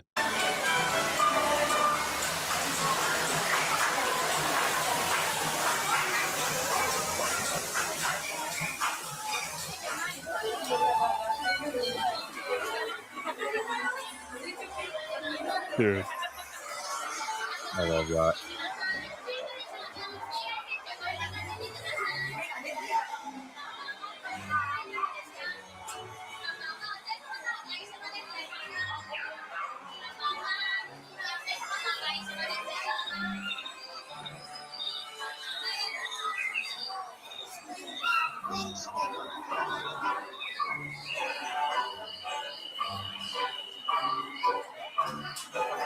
with the soundtrack playing in the background.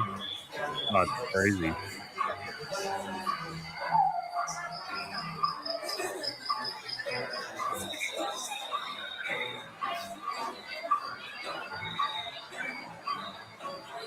A lot of theming went into the queue. A lot of Yeah, theming. th So I this wanna is ask you.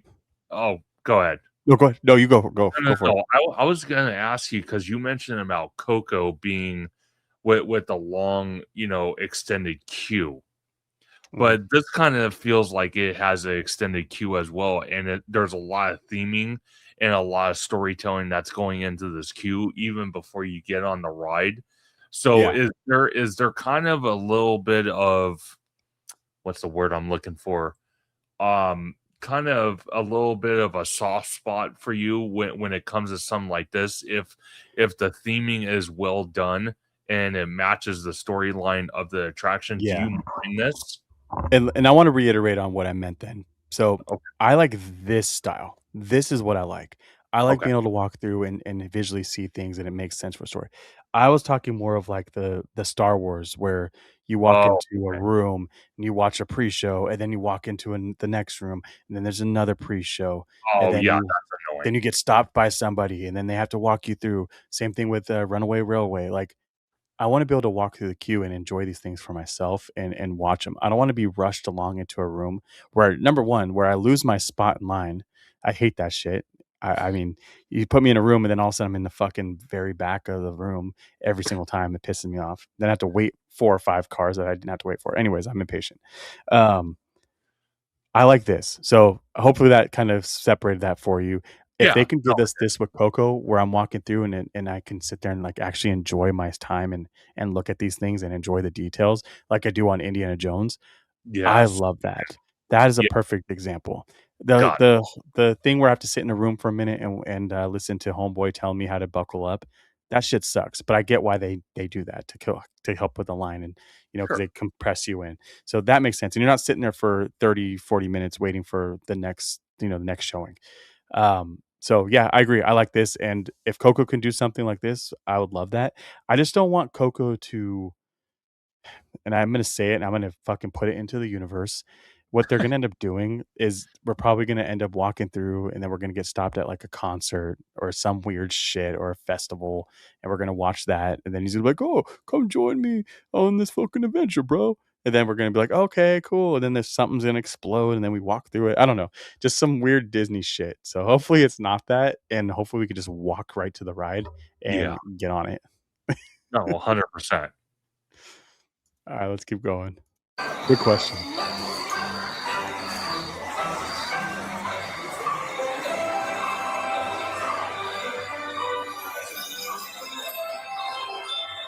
That detail, look at that. Oh, That's fucking cool.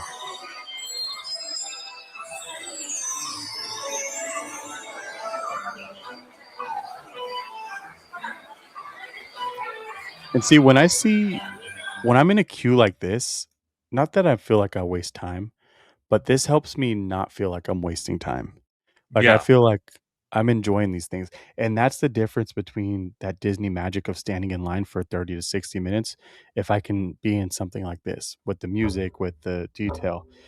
Or and when you don't stand in the queue like that, for instance, if you're standing in a long ass line for, Goofy Sky School, that shit Eh, sucks. That line fucking sucks. What are you doing at that point? You're talking to the person that you just drove 6 hours with to get to the park? Like, what conversations do we really have now? I've known my wife for fucking, what, 15 years? What the fuck am I gonna talk to you about in the queue for Goofy Sky School? I got yeah. nothing, girl. Well, 100%. Well, see, here's the other thing too. As I've seen so far in this video, just like the Tangled video, is the fact that you have the trees. Fake Yes. or not, they're hiding a lot of the mechanics that's in the ceiling. Yeah. So you're not seeing that. You're just, you feel like you're walking into the story and you're kind of immersed around in that story, even in the queue, and you're not even on the ride yet. That is Yep. brilliant storytelling right there. Yeah, I agree 100%, and having the purple lights and just the different colors to make it seem like it's nighttime and you're walking through, along with the music again, this is really well done. This is a top-notch queue. Is this my favorite queue that I've ever seen? Fuck no, nothing touches Indiana Jones' queue. No, But this is that new style of storytelling, and I think this is great. And don't get me wrong, Star Wars queue, it's fantastic. It's a fucking great queue. Both Star Wars rides have great queues. They're just a little too much for me. Like, as far as just I don't wanna wait. I wanna get on the fucking ride now. I wanna walk through, I wanna get on the ride. That simple. definitely. Uh, let's keep going.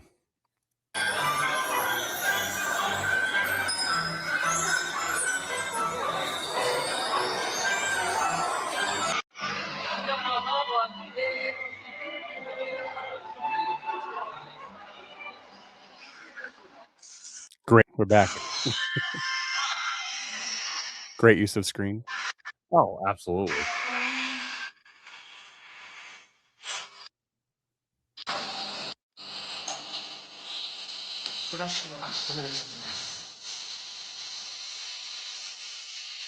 Sorry about the audio, it's just the way it's filmed. All good.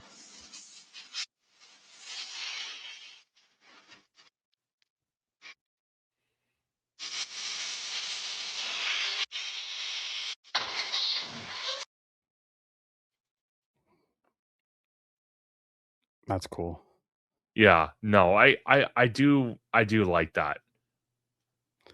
Yeah, and it's just subtle, like, you're not just throwing that's the thing, you're not just throwing a big ass square screen on the wall and playing this, like, this it's making sense, you're using the trees and everything around it to make it. It looks really cool. Yeah, I think so.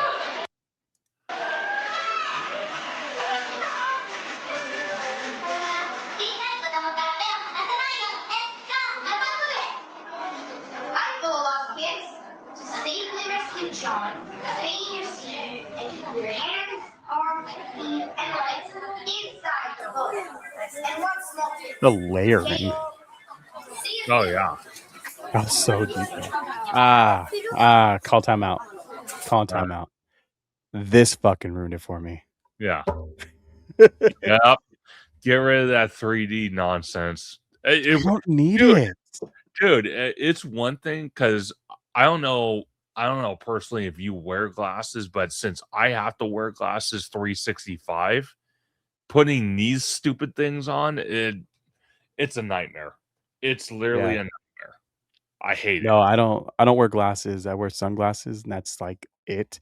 So, when I'm normally like, I so it's not normal for me to wear something on my face, so it bothers me too, and I can't imagine having to put those on over your glasses, otherwise you can't fucking see. Yeah, So no, and the thing is that anything that they do in these rides that are 3D, it's so minimal that yeah, why even make it 3D? Doesn't exactly. make sense. And 3D is old technology at this point.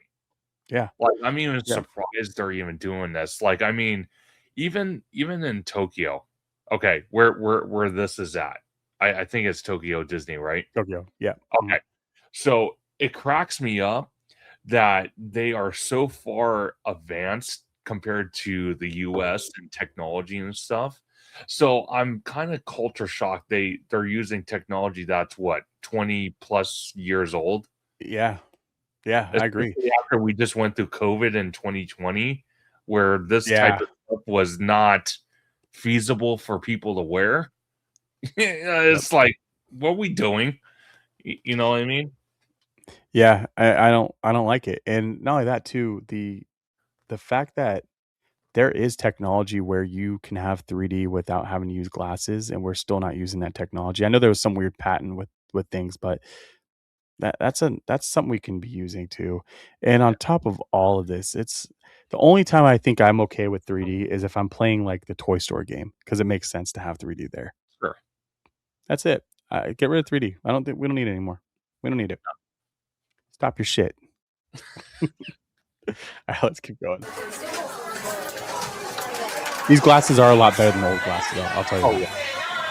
yeah. Okay, so I see the idea with it. Okay. Yeah. So They they kinda look like boats, but they're more of the boxy type boats, which I get, but I do respect the theming and the architecture. It looks beautiful because these are the same ride vehicles we're gonna get for Infinity Defense. So, mhm. interesting. Okay. Yeah, and you can see it's on a platform being pulled. Yeah, Um, you keep an eye out for the motion. That's the one thing I noticed. gotcha.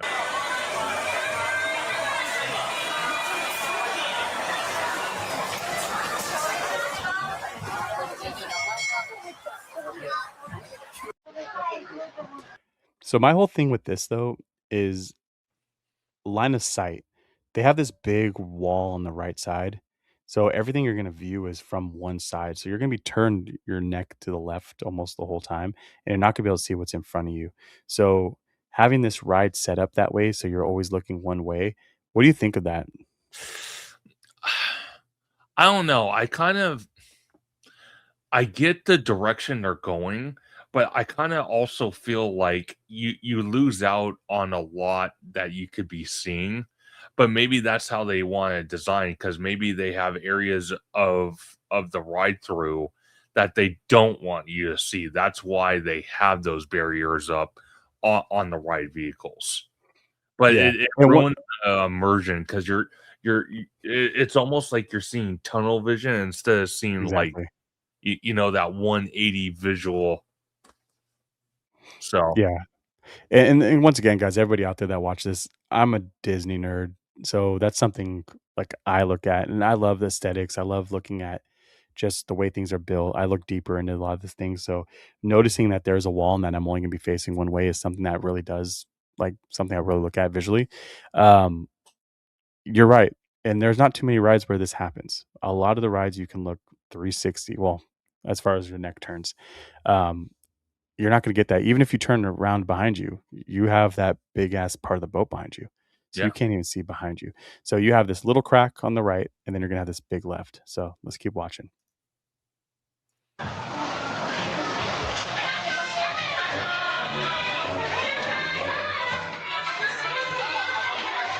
I guess it does break apart the front far enough so you're not gonna get stuck there. Yeah. Okay. I still don't get why they have that big old thing on the right then. Yeah, no.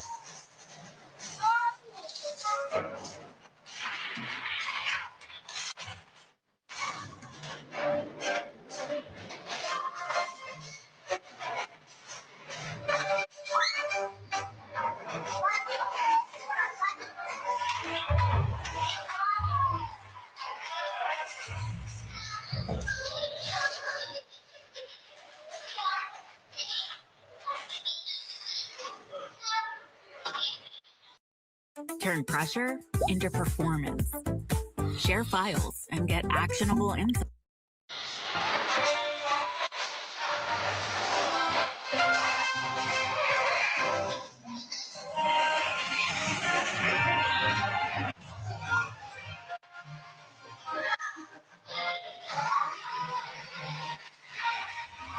Was again everybody out there for the audio and stuff like that.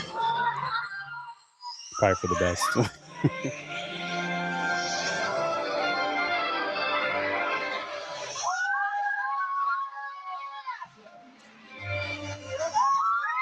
So I assume it's simulating you flying right now. Yeah. Which is cool. You know what it kinda reminds me of? It kinda reminds me of, uh, what is it? When you get on that little launch thing on Star Wars and it kinda, like, drops you down like you're gonna fly. Yes. Yeah, I no, like that. That's one of 100%. my favorite parts of that ride.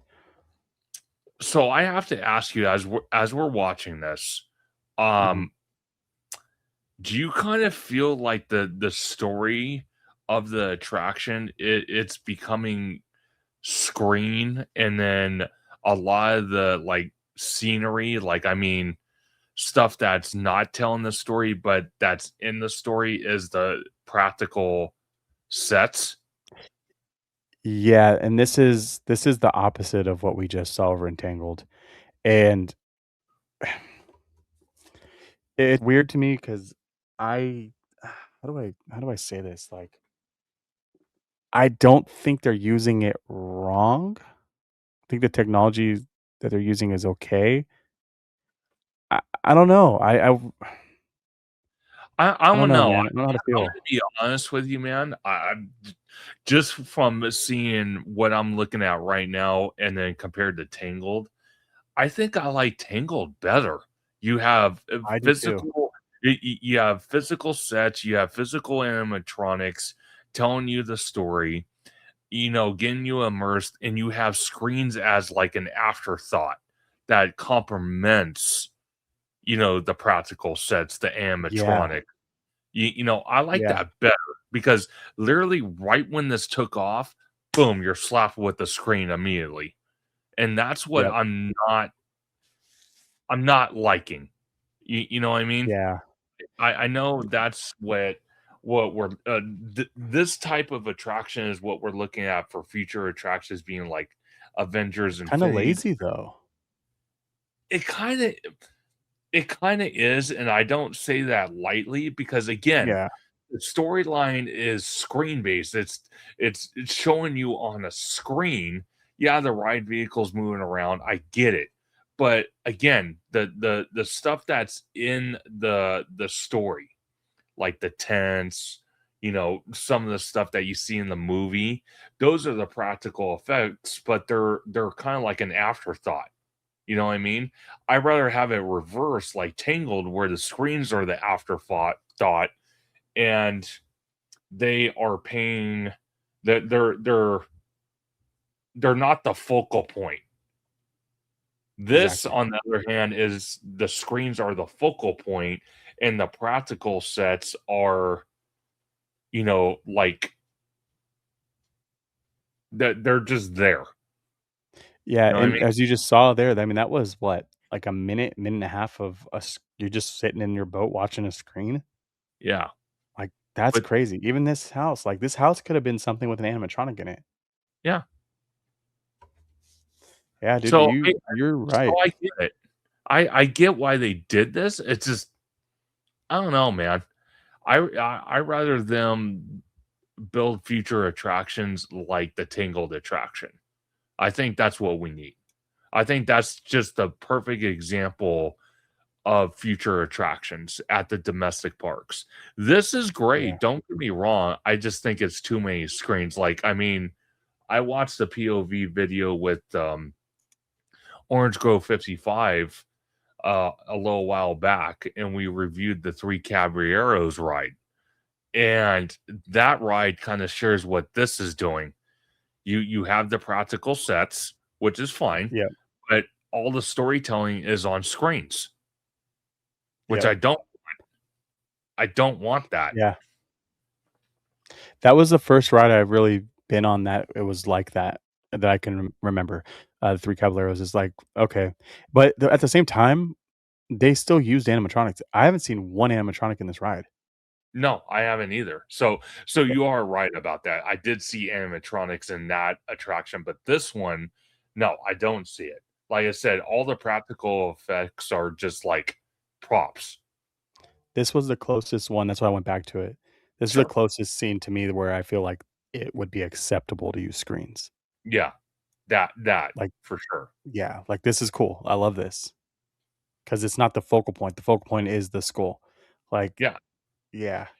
And it kinda the skull kinda pays homage. If I'm not mistaken, they had the skull, they had, like, a little lagoon, they had the pirate ship that was a restaurant, Yep. like a mini Restaurant, yep. restaurant, and I think the only Disney park that I know of that still has that is Disneyland Paris, if I'm not mistaken, right? I Yeah, think so. yeah. So, Yeah, you can go into it and into the skull and everything. yeah. So, it kinda pays homage to that, so I do respect that. But like I said, boom, you get right on the ride vehicle and immediately you're hit with a screen. I just don't like that. I do not like that. I agree. Um, wow. And it's one of those where like I said, I watched this probably for the second time. It's like my 3rd time watching it. The second time I watched it with my kids, it's like I'm not dissecting it like I'm doing with you, and I barely kept an eye on it because 'cause I'm trying to keep these things alive. But now looking at it, watching it and breaking it down, that's not that great of a ride. Like, don't get me wrong, it's cool, it's awesome. I would lo if they were to give me that, I still wouldn't complain about it. Like, I'd still wanna go on it. It's fucking Sure. awesome.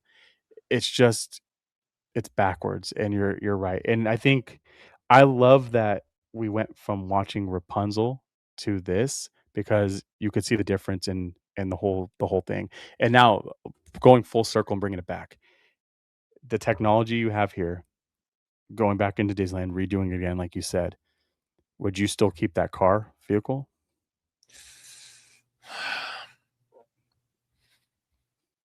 Like from the Peter Pan one. Yeah, Um, I think the ride vehicle is okay.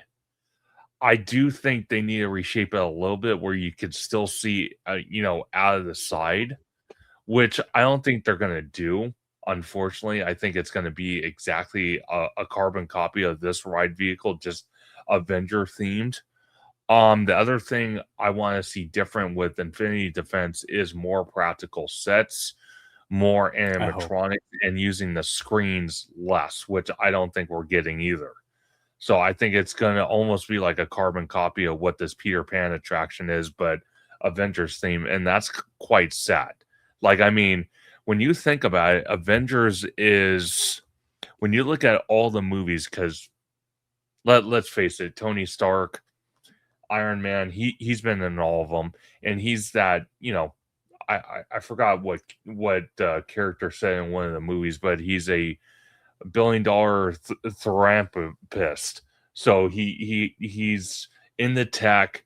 He's far advanced. So I kind of feel like the screens are like past tense. Below him, yeah. Yeah. So I'm like, but that's what we're getting though, and it's just like, okay, whatever. So So how do we it's just go from Star Wars to this, to screens? And I know that this ride can do that because it's a kid ride and it's a 6-minute ride, it's a small thing, but you're right, it's not Avengers. So no, how are you gonna go from Star Wars to screen-based Avengers?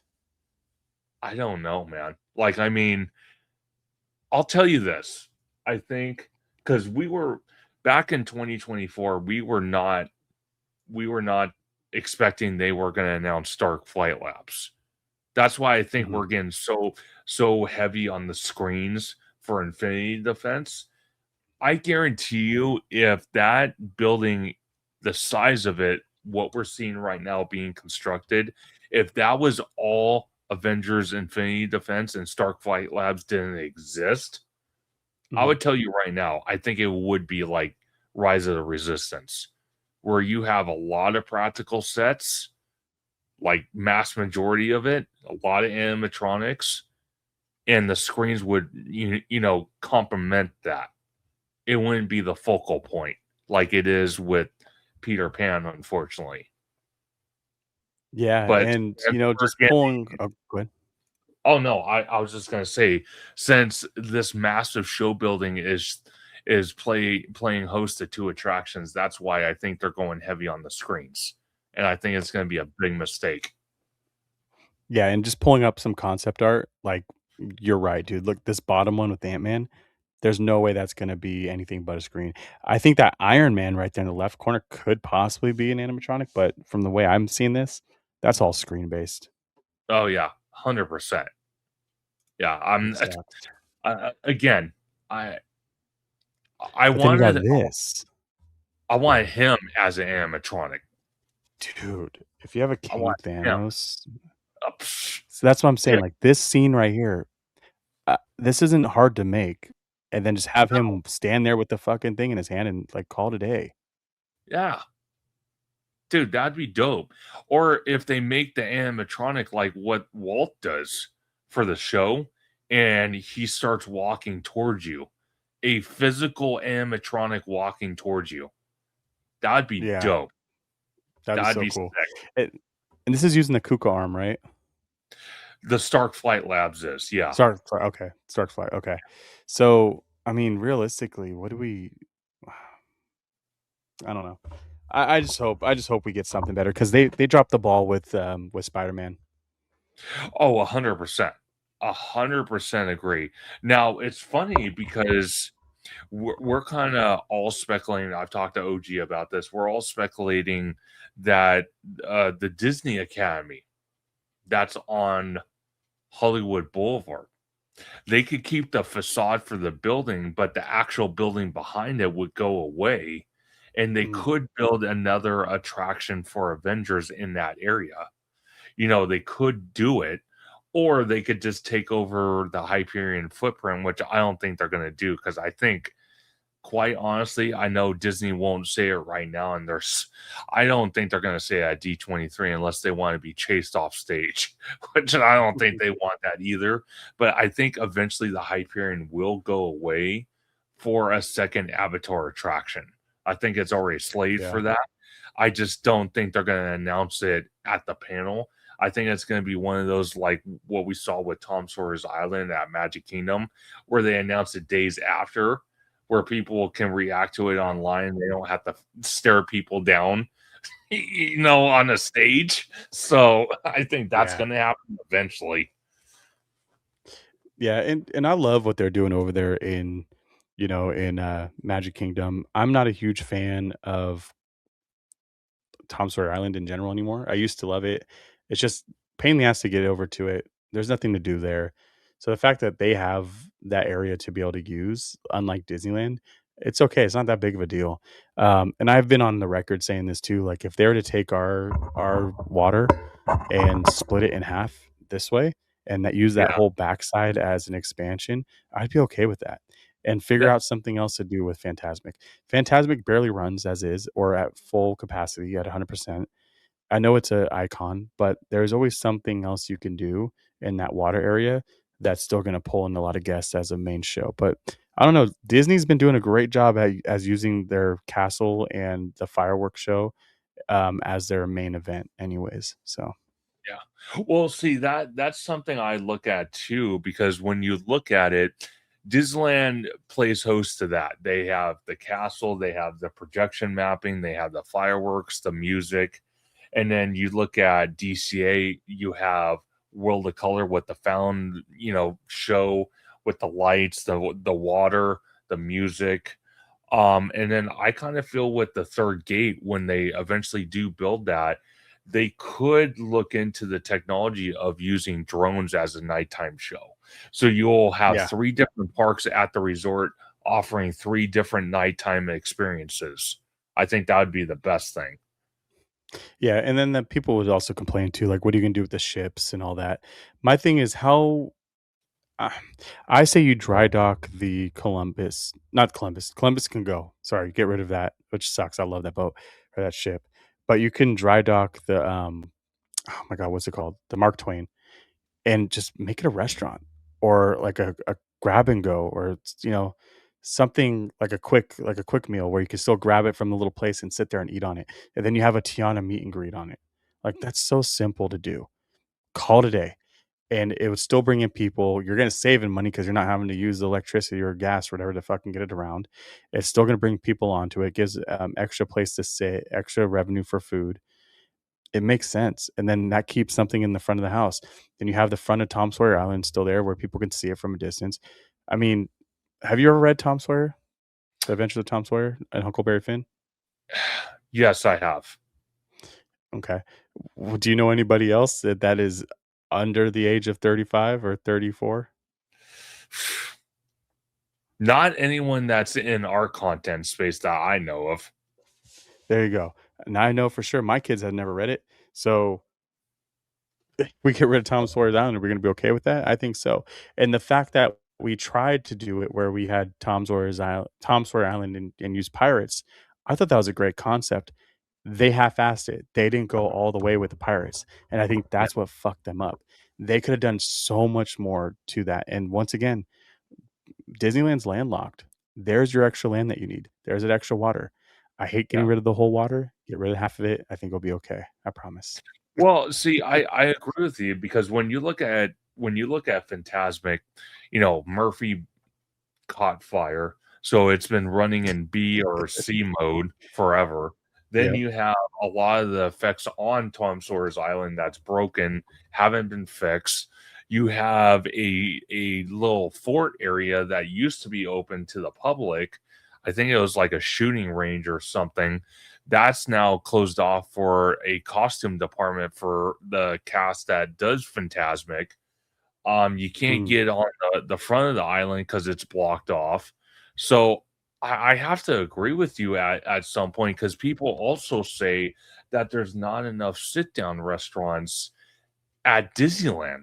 So I agree with you, because when you look at Disney Springs, that same type of ship that is the Mark Twain, they actually have a ship that looks exactly like that. That is a restaurant. Yeah. Oh, it's not like Disney hasn't done that before. Even what I was talking about with the Peter Pan, with the homage with the skull, they had the kind of like Mhm. a ship like the Columbia, which was a restaurant. You know, So, so I mean, it's the it's not that hard to do. And once again, if Disney's so they need, like I said, they need another sit down restaurant. There's only a few in that park, and they're not the sit down restaurants that you have there. They're all in Louisiana or in New Orleans. yeah. So you're not really spreading anything out throughout the park. I'm gonna pull up another image real quick, and then we'll head out. Oh, Um, well, while you're doing that, the restaurants they do have though, Candid is they're very low capacity.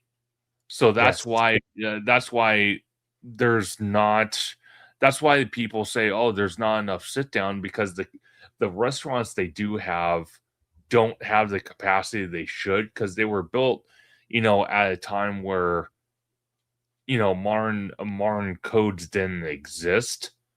So they're grandfathered in. So yep, once they get rid of it, then they have to build up the code. That's why we're seeing nothing happen with the people mover because they can't just fix a couple things here and there and add a couple. No, they have to rip the entire track out and then rebuild it and build it up to, code standards. So yep. believe me, I get it. Well, even if you go into, Frontierland and you go to the Golden Horseshoe or whatever it's called, like, getting in and out of that place is horrible. A lot of seating, but it's so hard to get in there, and it's just the little doors and a little walk path to get to the food. People all wait all in there. It's just difficult, and that's, Yeah, like, the only other sit-down restaurant. Besides that, then you have all the stuff over here on Main Street, but if you go into the back of the park, you don't really have anything in Fantasyland except for, Red the Rose.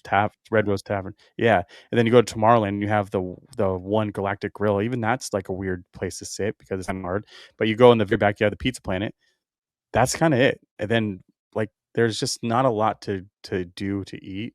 You have to kinda pick and choose your battles, with all this, but I wanted to pull this up because I want you to take a look at the river, and you see how I mean, obviously, we know the size of it on a map's different than in real life, but if you Sure. go from, like, 17 right here and just go straight across from 21 to 23, you'll still have all this land for the river. You'll still be able to keep all the cool stuff, but then look what happens in the back. You have all this, and then not only that too, that whole Frontierland section where they have Yeah. that water and, like, there's so much land there. You can fit whatever you want. And I'm not saying we need cars, the same thing they have there, Sure. but But you you can but do you make something. you make an excellent point, Mark, because when you're looking at this on the map, and I'm actually glad you did this. When you bring it up on the map, the layout for the water and Tom Sawyer's Island kind of looks like a figure eight.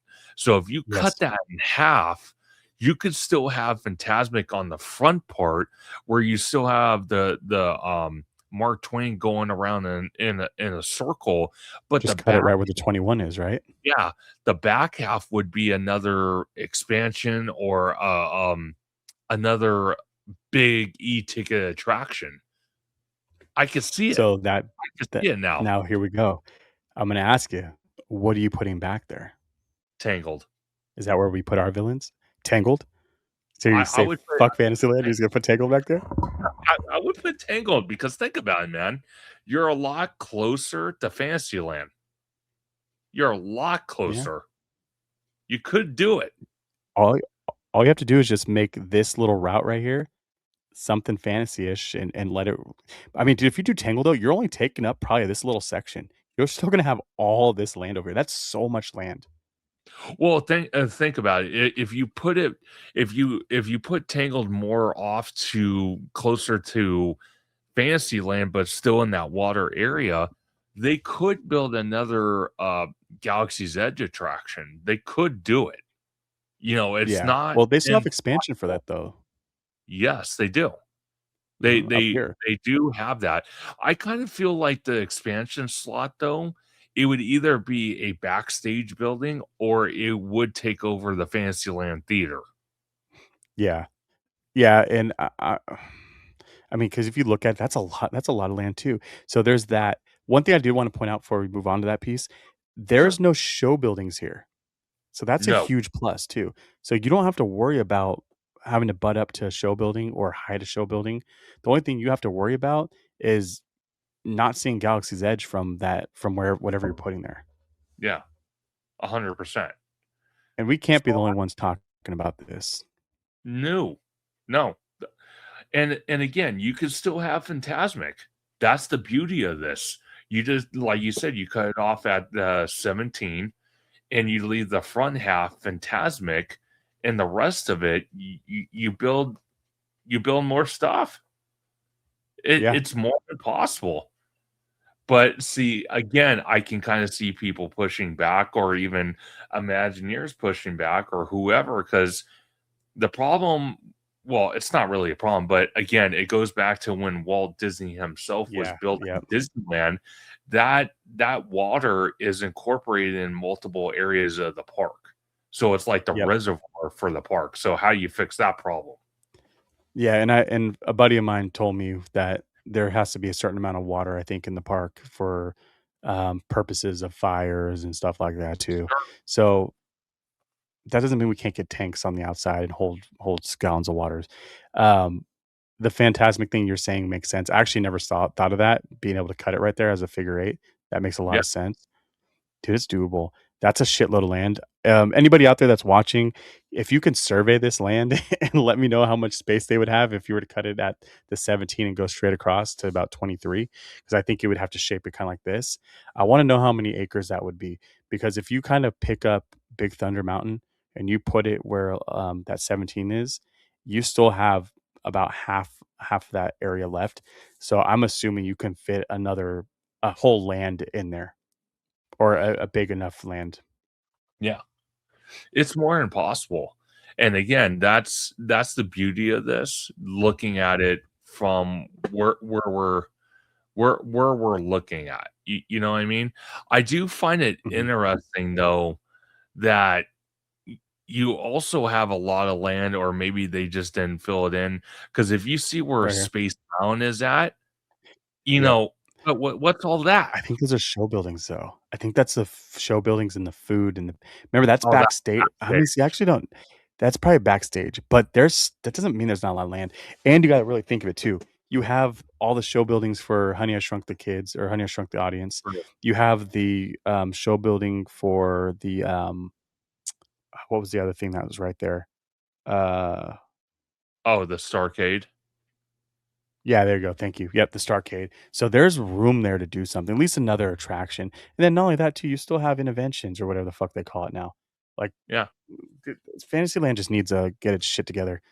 Like, it's that bad kid that you send off to boot camp. Like, it needs to go and come back a changed man. Like, Well, fix your shit, dude.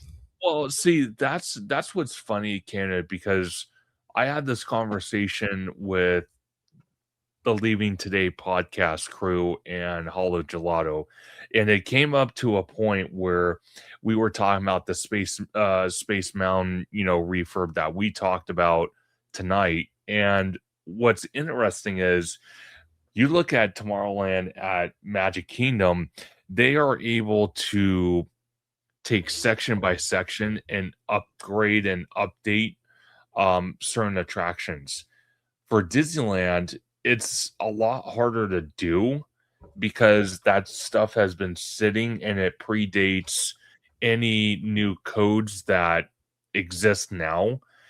And I think for our Tomorrowland, it's going to be extensive. What I mean by that is I think they're going to wait until Avengers is open, until Coco's open, possibly Avatar's open, because Mhm. what I'm thinking they're gonna do with Tomorrowland, they're gonna tear out everything and I think so. start over, because it's not just the stuff on the surface they have to tear out. They built a lot of infrastructure below grade that they have to address as well. Tunnels they have to fill in and rework, and yeah, it's a nightmare in hell. So I think that's what their plan is. I think by I'm just being realistic.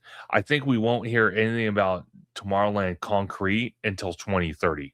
That D23 is going to be something to look at because I then agree. by then I think Avatar will probably be close to opening, hopefully, and then at that point they can move their focus back to Tomorrowland. But I also kind of feel with everything happening at the Magic Kingdom and just Walt Disney World in general, with all the parks getting an upgrade and stuff for Epcot, it's being left out for now. But um with everything going on out there, I think once they're done with those projects, a lot of the focus is now going to go back to Disneyland and really tackle Disneyland forward with the Simba parking lot, Lilo Stitch parking lot, the Toy Story parking lot, everything they're trying to do. I think the focus will be put there. But I think right now, the main focus is Walt Disney World and then just what's happening at DCA. And I'm actually Yep, glad. I'm actually glad DCA is getting the love it needs because it needed it they need it. for a long time.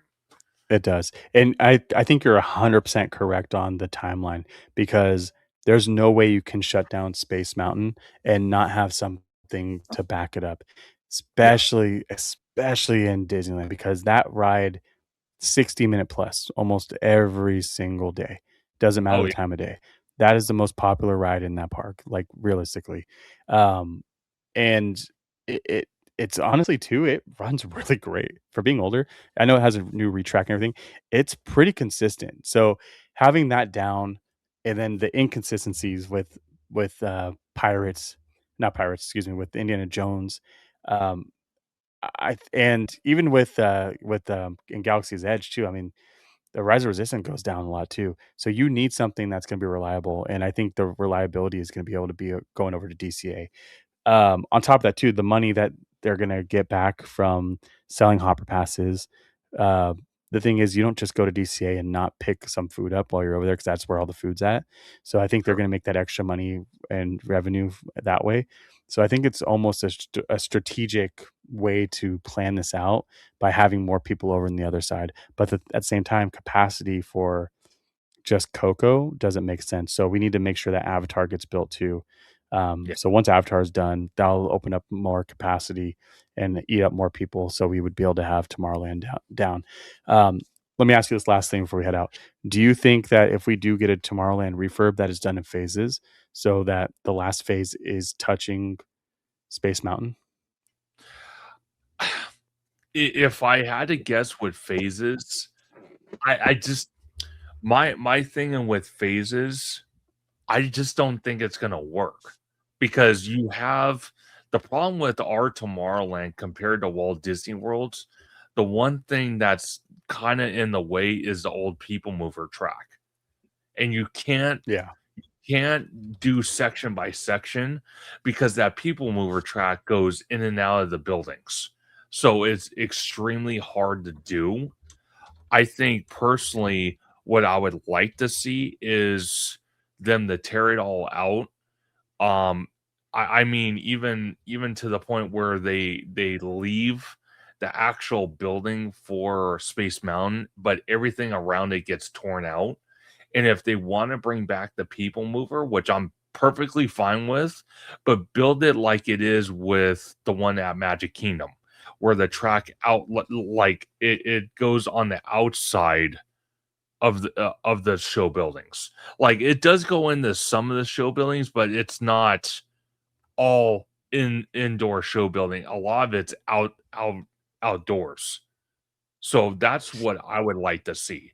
Because again, you have the track as it sits right now, weaving in and out of a lot of the buildings, which is causing a lot of issues because Yep. there's too much abandoned buildings in our Tomorrowland to sit there and try to rehab it back to life. I think the only thing I would say is the Honey You Shrunk Your Kids theater, because I just recently went in there because they're playing Pixar shorts. It That's cool. it is updated. Like, I mean, the screen, the projections, the seating, because I think they do a lot of either corporate The events or movie let's say premieres. that's what I heard, yeah. Yeah, so it is updated. It's it's not left in the past. So they could Yeah, easily put a projection show in there. They just choose not to do that because I'm starting to see this trend with theme parks where they sit there and they, how can I put it?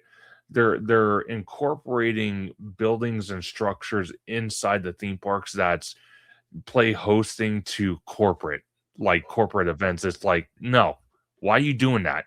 Even with Epic Universe, they're building a massive building for like corporate events. It's like, what are you doing?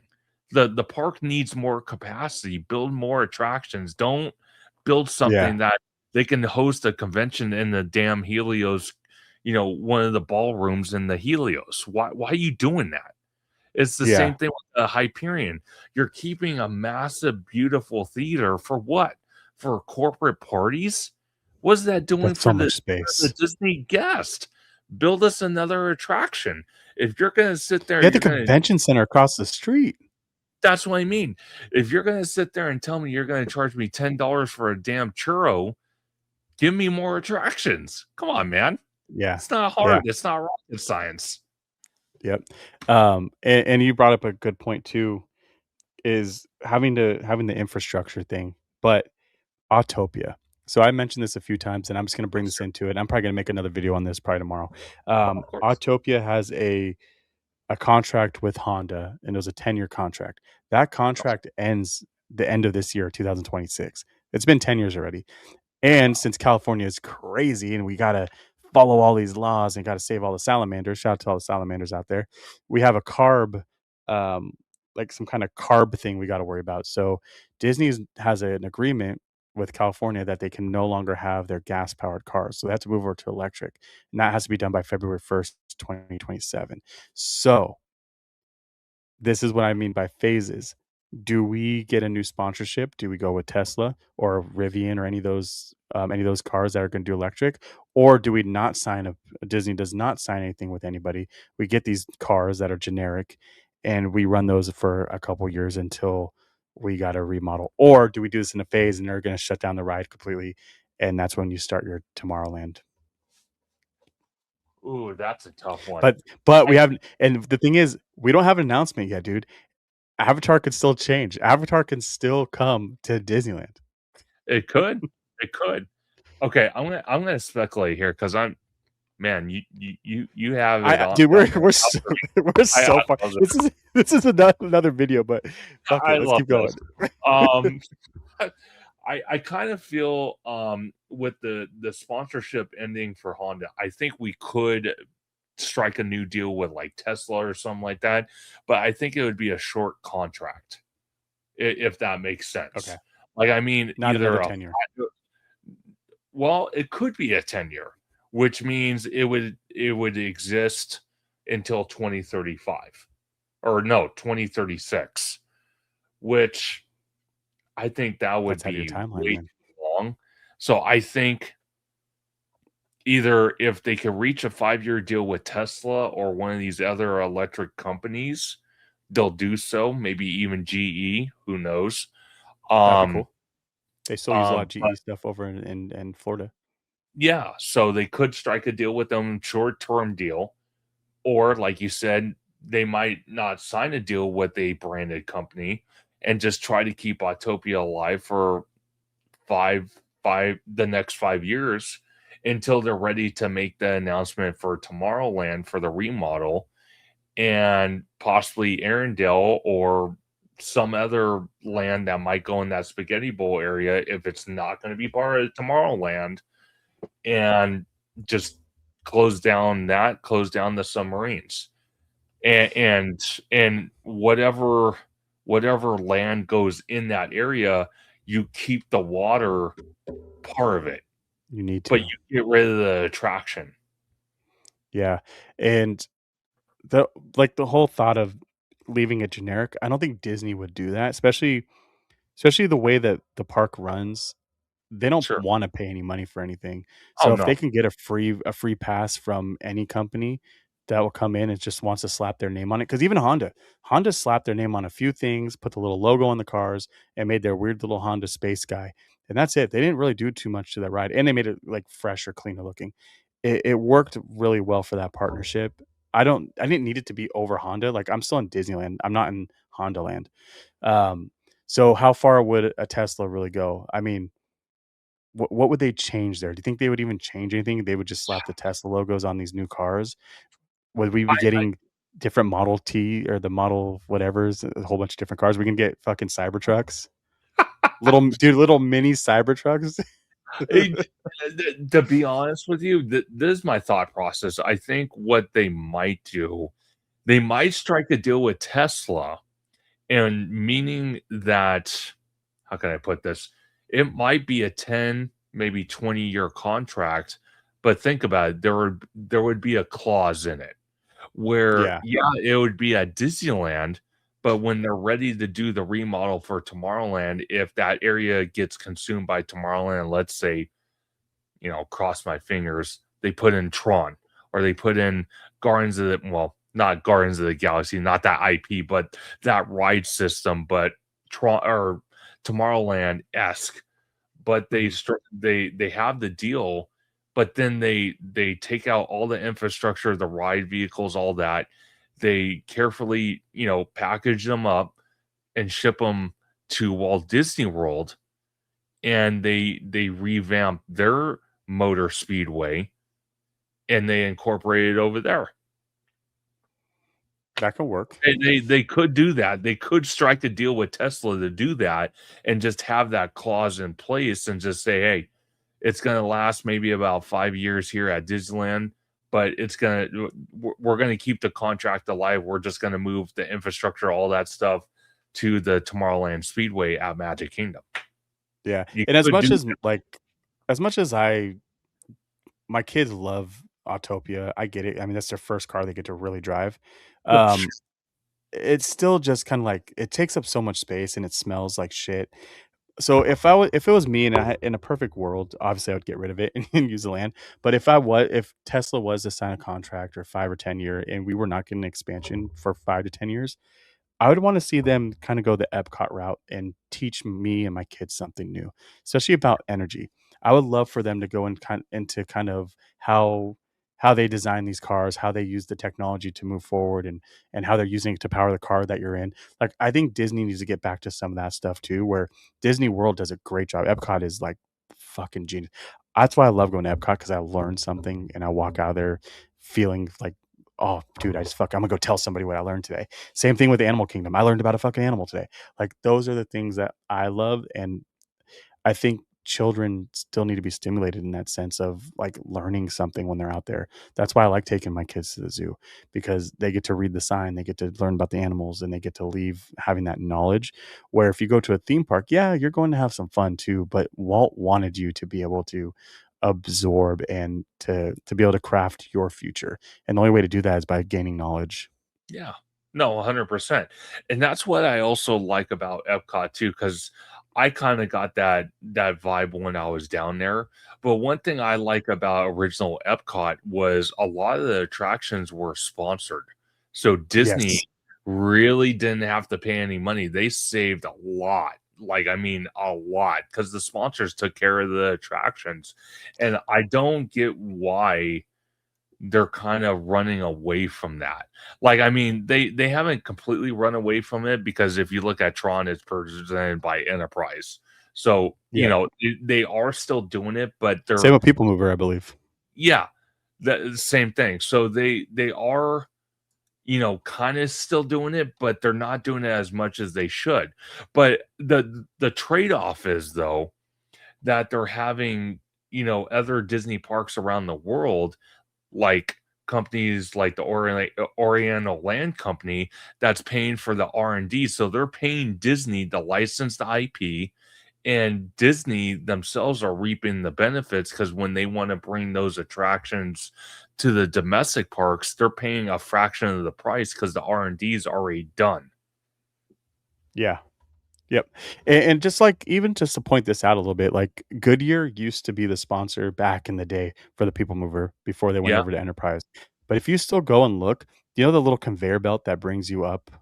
Like the little rubber mat, like it's like a little rubber, I don't know what they call Oh them. yeah, I remember. Like that still I think says Goodyear on it, like, that little track says Goodyear. So, like, their sponsors were going that far down to do that. If you go on, Living with the Land and you're going Yes, through there, they have the Chiquita banana, like, just one I fucking saw that. banana and it's a Chiquita. Like, those are the cool little things, like, I don't want it to be I don't want it to be fucking Takis written on the side of my fucking roller coaster like they do over in Six Flags. But if you do, like, the little things there and it represents that company and it Sure. kinda explains what that company is about. Like, I love that. I think it's cool.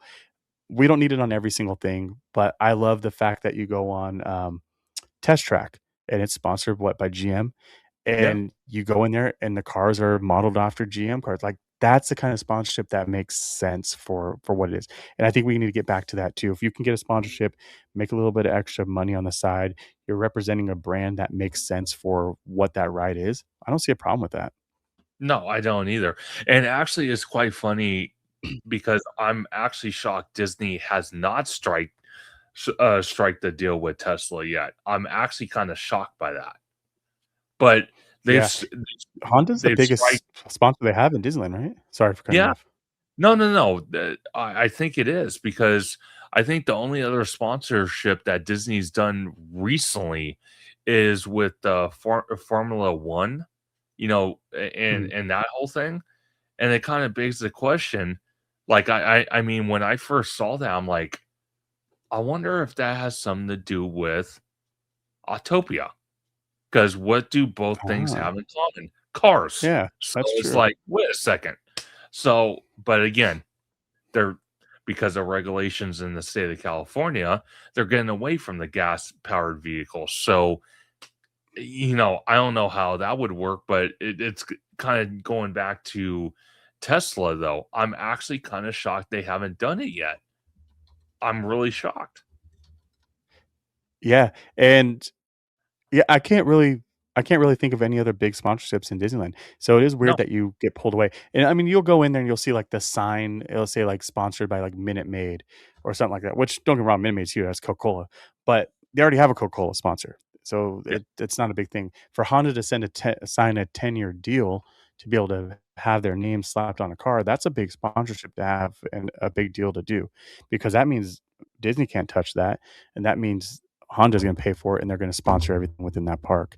So, yeah. I think it's very interesting, and we could all be speculating and calling all this stuff out for Tesla, but at the end of the day, Honda makes electric cars too, and their new EV coming out, it's like some sports car, it's fucking badass. It looks like a I saw spaceship. So it could make sense to put the Honda back on there another 5, 10 years too. So, we'll see. I like this idea of I like this idea of a new Tomorrowland. I like the idea of us moving into the future. Do I think they need to gut the whole place down? Yes, but you have to leave Space Mountain. Give us the yeah. updated version of it like you see over in Tokyo or wherever it's coming. That's gonna make sense. I know you said something about getting Tron. I think Tron's footprint is just a little too big for Disneyland, unless they trimmed it down. But we need another big roller coaster in that park. Okay, so I think, and this is just my overall thought process. I want to shoot a random idea at you. Love it. What if we got a Tron roller coaster like we see at the two parks, but it's not as big as those, and it's more along the lines of maybe like a Thunder Mountain meets like a Hiccups wing glider, where it's a long track, but it's not accompanied by a massive ass canopy that you could see from freaking Bayou Country. You know what I Yeah, and mean?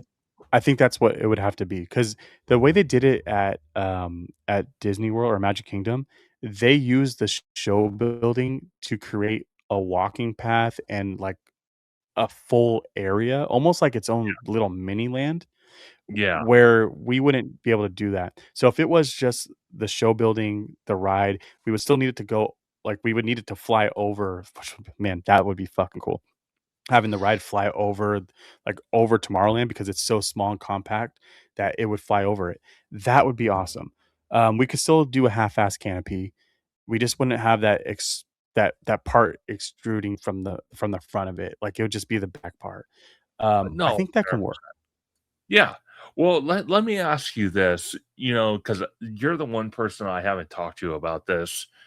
Is when you look at Avatar, you look at the bloomin' onion rock work that we're supposed to get, Oh, yeah. and being that you know, Disney got approval from the Anaheim City Council to have 4 major landmarks, excluding the 3rd gate, the supposed 3rd gate.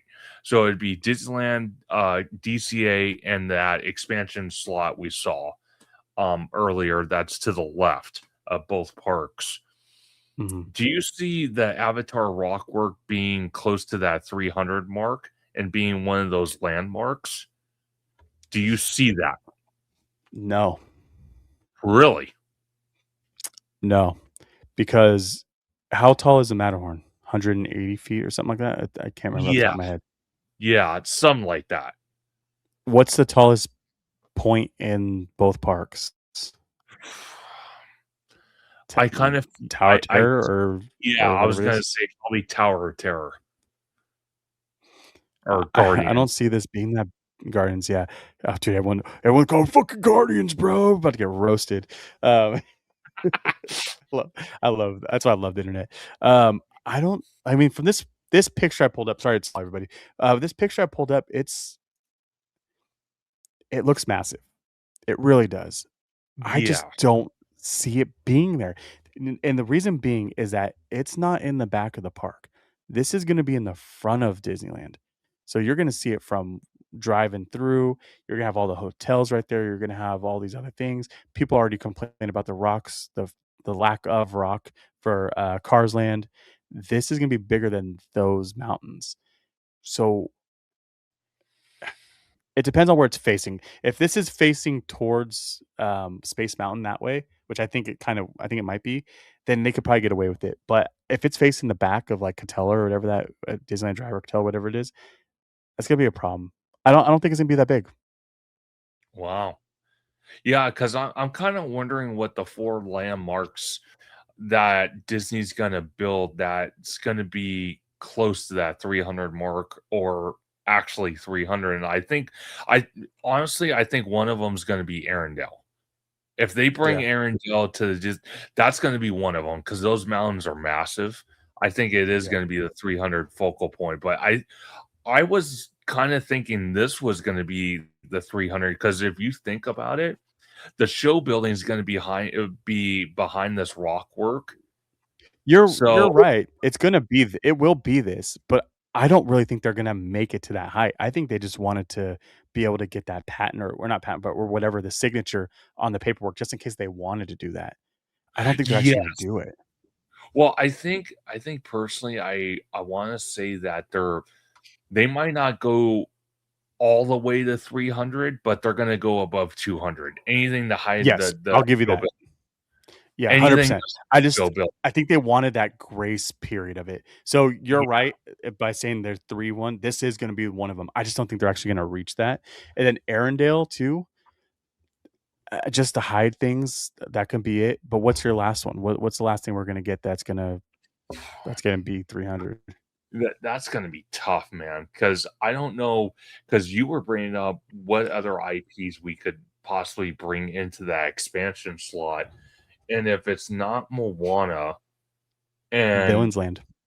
Villains Land, it could be That's the Villains only Land. thing because if you look at the Villains Land, their concept art, there's some Yeah. big ass mountains floating in the back. Oh, yeah, especially that one kinda peak, area where you have the castle on top, and dude, I know this is probably, like, something Universal would probably do because Disney's not they don't go that extra yard, but where that castle is, I don't know if you're pulling up the concept art, but where the castle is on one of those mountain ranges, you imagine sitting all the way up there and it being a restaurant, and you're just looking down at Villains Land? I couldn't even, dude. God, that would be another just on another planet. That'd be I dope. I'd love it. Here's that concept art. I Okay, couldn't perfect. imagine. See, there's your 300 easily. Oh, yeah. Oh, easily, dude. Easily. But you see And that once again castle. yeah, go ahead. Yeah, you see that castle. You see how high that is? Dude, fire, Yeah. fire. Yeah. So let me ask you this. Once again, you're walking, and you're like, oh, cool. Okay. I'm in Bayou Country. Now I'm in Villain's Land. And you just look down this forest and you see that fucking big ass 300-foot castle in the background. Oh, That's your backdrop. oh yeah, 100%. The one thing I will say is if we do get a version of Villains Land at Disneyland, for me, I don't want them to go the route of Galaxy's Edge. Don't carbon paste. Give us a Yeah, I different, agree. different characters, different storyline. I want to say, We'd only get 2 rides, by the way. I don't think we would get all 3. oh no, no, no. We, I we think we would would get get the two. main boat ride and the little fucking spinner. Really? Yeah, I don't think we would get the Cusco roller coaster or a re-theme of the roller coaster, depending on how big it is. If it's the size of like the Indiana Jones Peril ride, whatever, we would probably get it. But if it's a bigger roller coaster, I don't think we would get that as our third ride. I think we would get the spinner and we would get the big ass boat ride Mm, and a okay. restaurant instead. Yeah, Well, being that DCA would have 2 boat rides, well, 2 new boat rides, I would honestly trade out that boat ride that would go into the West Coast version of Villains Land and put the roller coaster. My only yeah, question is if the Villains Land in Magic Kingdom, again, I hope we hear details. It, you know, either IP they use, whether it's going to be Gronk and Yzma from Emperor's New Groove, or it's going to be Murphy the Dragon. Um, I'm hoping, and I hate to even say this because I'm gonna get probably slapped online. But if they get the Emperor's New Groove roller coaster and we get a West Coast version of Villains Land, I hope we get Murphy the Dragon, a big, huge dragon yeah. on We the need roller that. coaster. Dude, that would be You, fire. you know what? I've never noticed on this concept art, and we've done a show on this concept art. Remember, we did this show. Yeah, I How remember. come we never talked about the second roller coaster down here in the bottom? I think that's part of the entire roller coaster. The the big I ass think one in the it back? Yeah, I think it goes all the way through. I think Holy it's that massive. Oh, yeah. Okay, so if that but see, that's the thing is that concept art's for the old roller coaster though. So that's what I'm saying. I think Disney's going cheap and they're like, "Fuck this. We can't actually do this.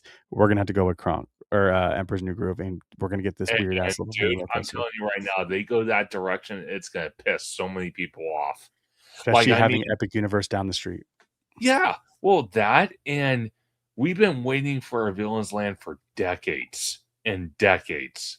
Yep. And now we're starting to get a Villains Land, and then you're gonna throw an IP that we haven't seen in 20 years. What the hell?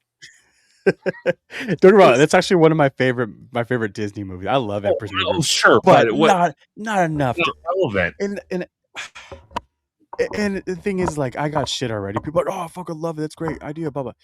I want this roller coaster. I do. I really do because I love the movie and I think it's gonna be an awesome ride. Don't give me that as a fucking Villains Land ride though.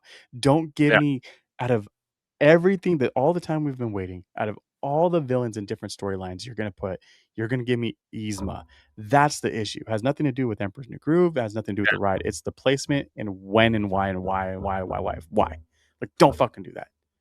Well, I'd rather you throw me off a cliff like Scar multiple times. Like, give me a throw off the cliff Scar ride. I'd rather have that, which is just a well, drop see, tower. what's funny about this because when you look at both Disney movies, you look at Emperor's New Groove and you look at Magnificent that has Murphy the Dragon in it.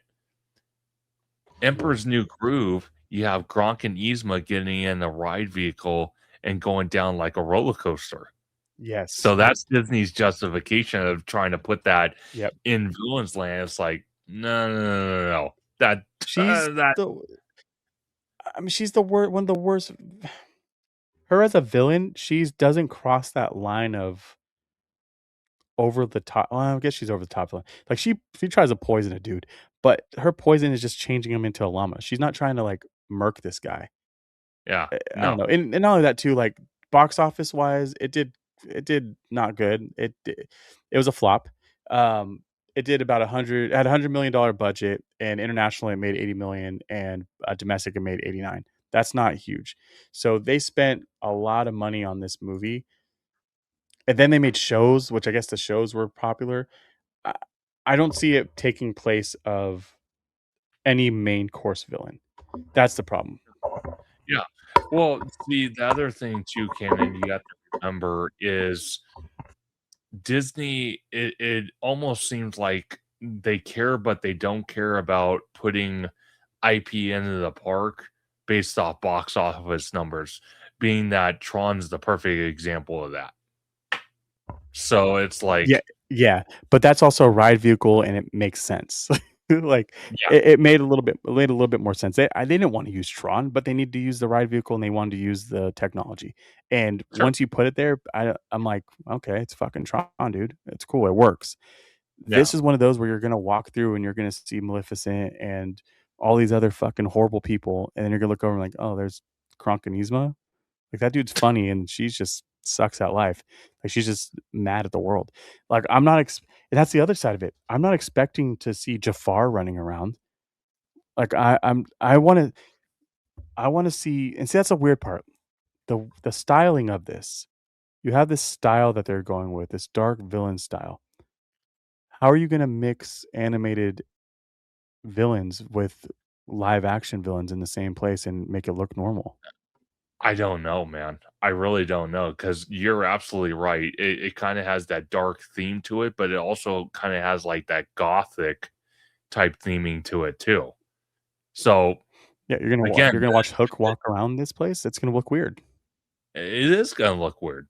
So again, this is another project that I'm kind of concerned about, that I want to hear more detail about that we're not hearing. Like, I mean, Yeah. I can visualize all day Piston Peak. I don't need confirmation on that. I don't need that much detail into that. Okay. But something like this, Villains, Avatar, Coco, that those are the projects like I'm like scratching my head, like, okay, how are you gonna do this? How's it gonna be laid out? What story is it gonna tell? Because they're already people were hinting online that the Coco attraction, I think even Imagineering themselves were saying that it's gonna take place after, the movies. It's like, okay, well, how's that gonna play out? It's like, what? I Yeah. I don't even I don't understand get it. it. And then like Avatar, which cracks me up, they're saying for our Avatar land, yeah, it's gonna be based off Fire and Ash in the fourth movie. James Cameron hasn't even confirmed he is doing a fourth movie. It's like, what are Yeah. we doing? What are you doing? Oh my I god. don't get. And going back like a few minutes, I also heard that the restaurant that's gonna be in the Villains Land is gonna be like a House of Mouse kind of style, or not like a it's like or a show that they're gonna do where Hades is gonna be the host, and you're gonna have like villains come up and talk and do things.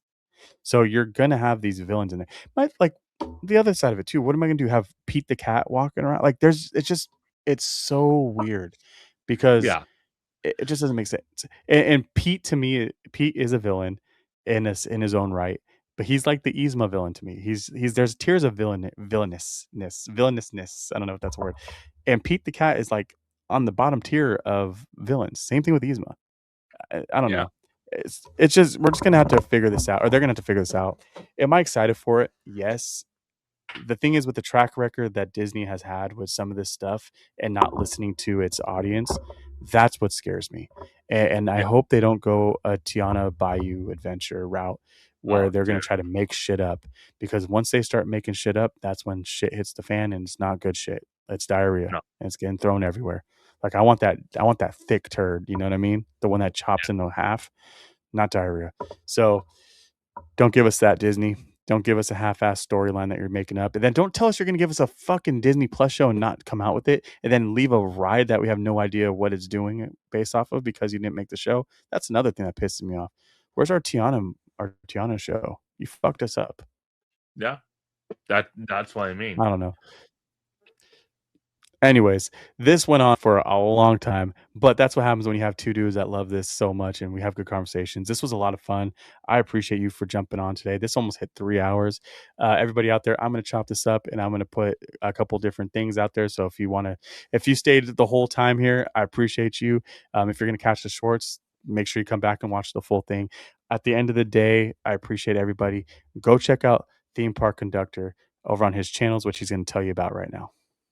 Absolutely, and big shout out to Candid Camper for hosting this amazing video. I love talking theme parks with him. Me and him, oh man, we can go a long time talking. But I have so much more, by the way. Same here. Same here. I could be here all day.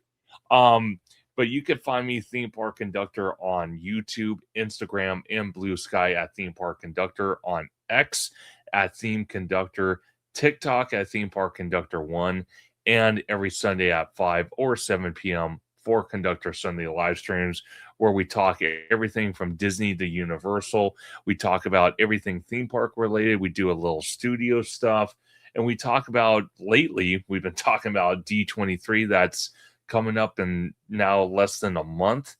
We're talking about Halloween Horror Nights. And I just put a new video out of my experience of the grand opening of the Gordon Ramsay at the Corner B restaurant in downtown Disney. So definitely go check that out. Love it. I'm gonna leave everything down in the description below, not the comments, the description down below. I got it finally. It took me a minute. I just saved that in my data bank. Yeah, dude, everybody go out there and look at all his stuff. Watch his videos. They're amazing. He has a lot of good guests on there, and just the topics are awesome. Same thing. Come watch me, Candid Camper, over here on YouTube. Also, Candid Camper and OG55 After Dark.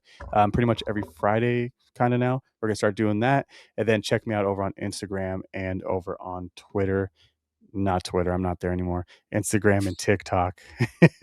That's where you can find me. I appreciate everybody. Once again, Ken Camper, Theme Park Conductor. We'll see you soon. Peace.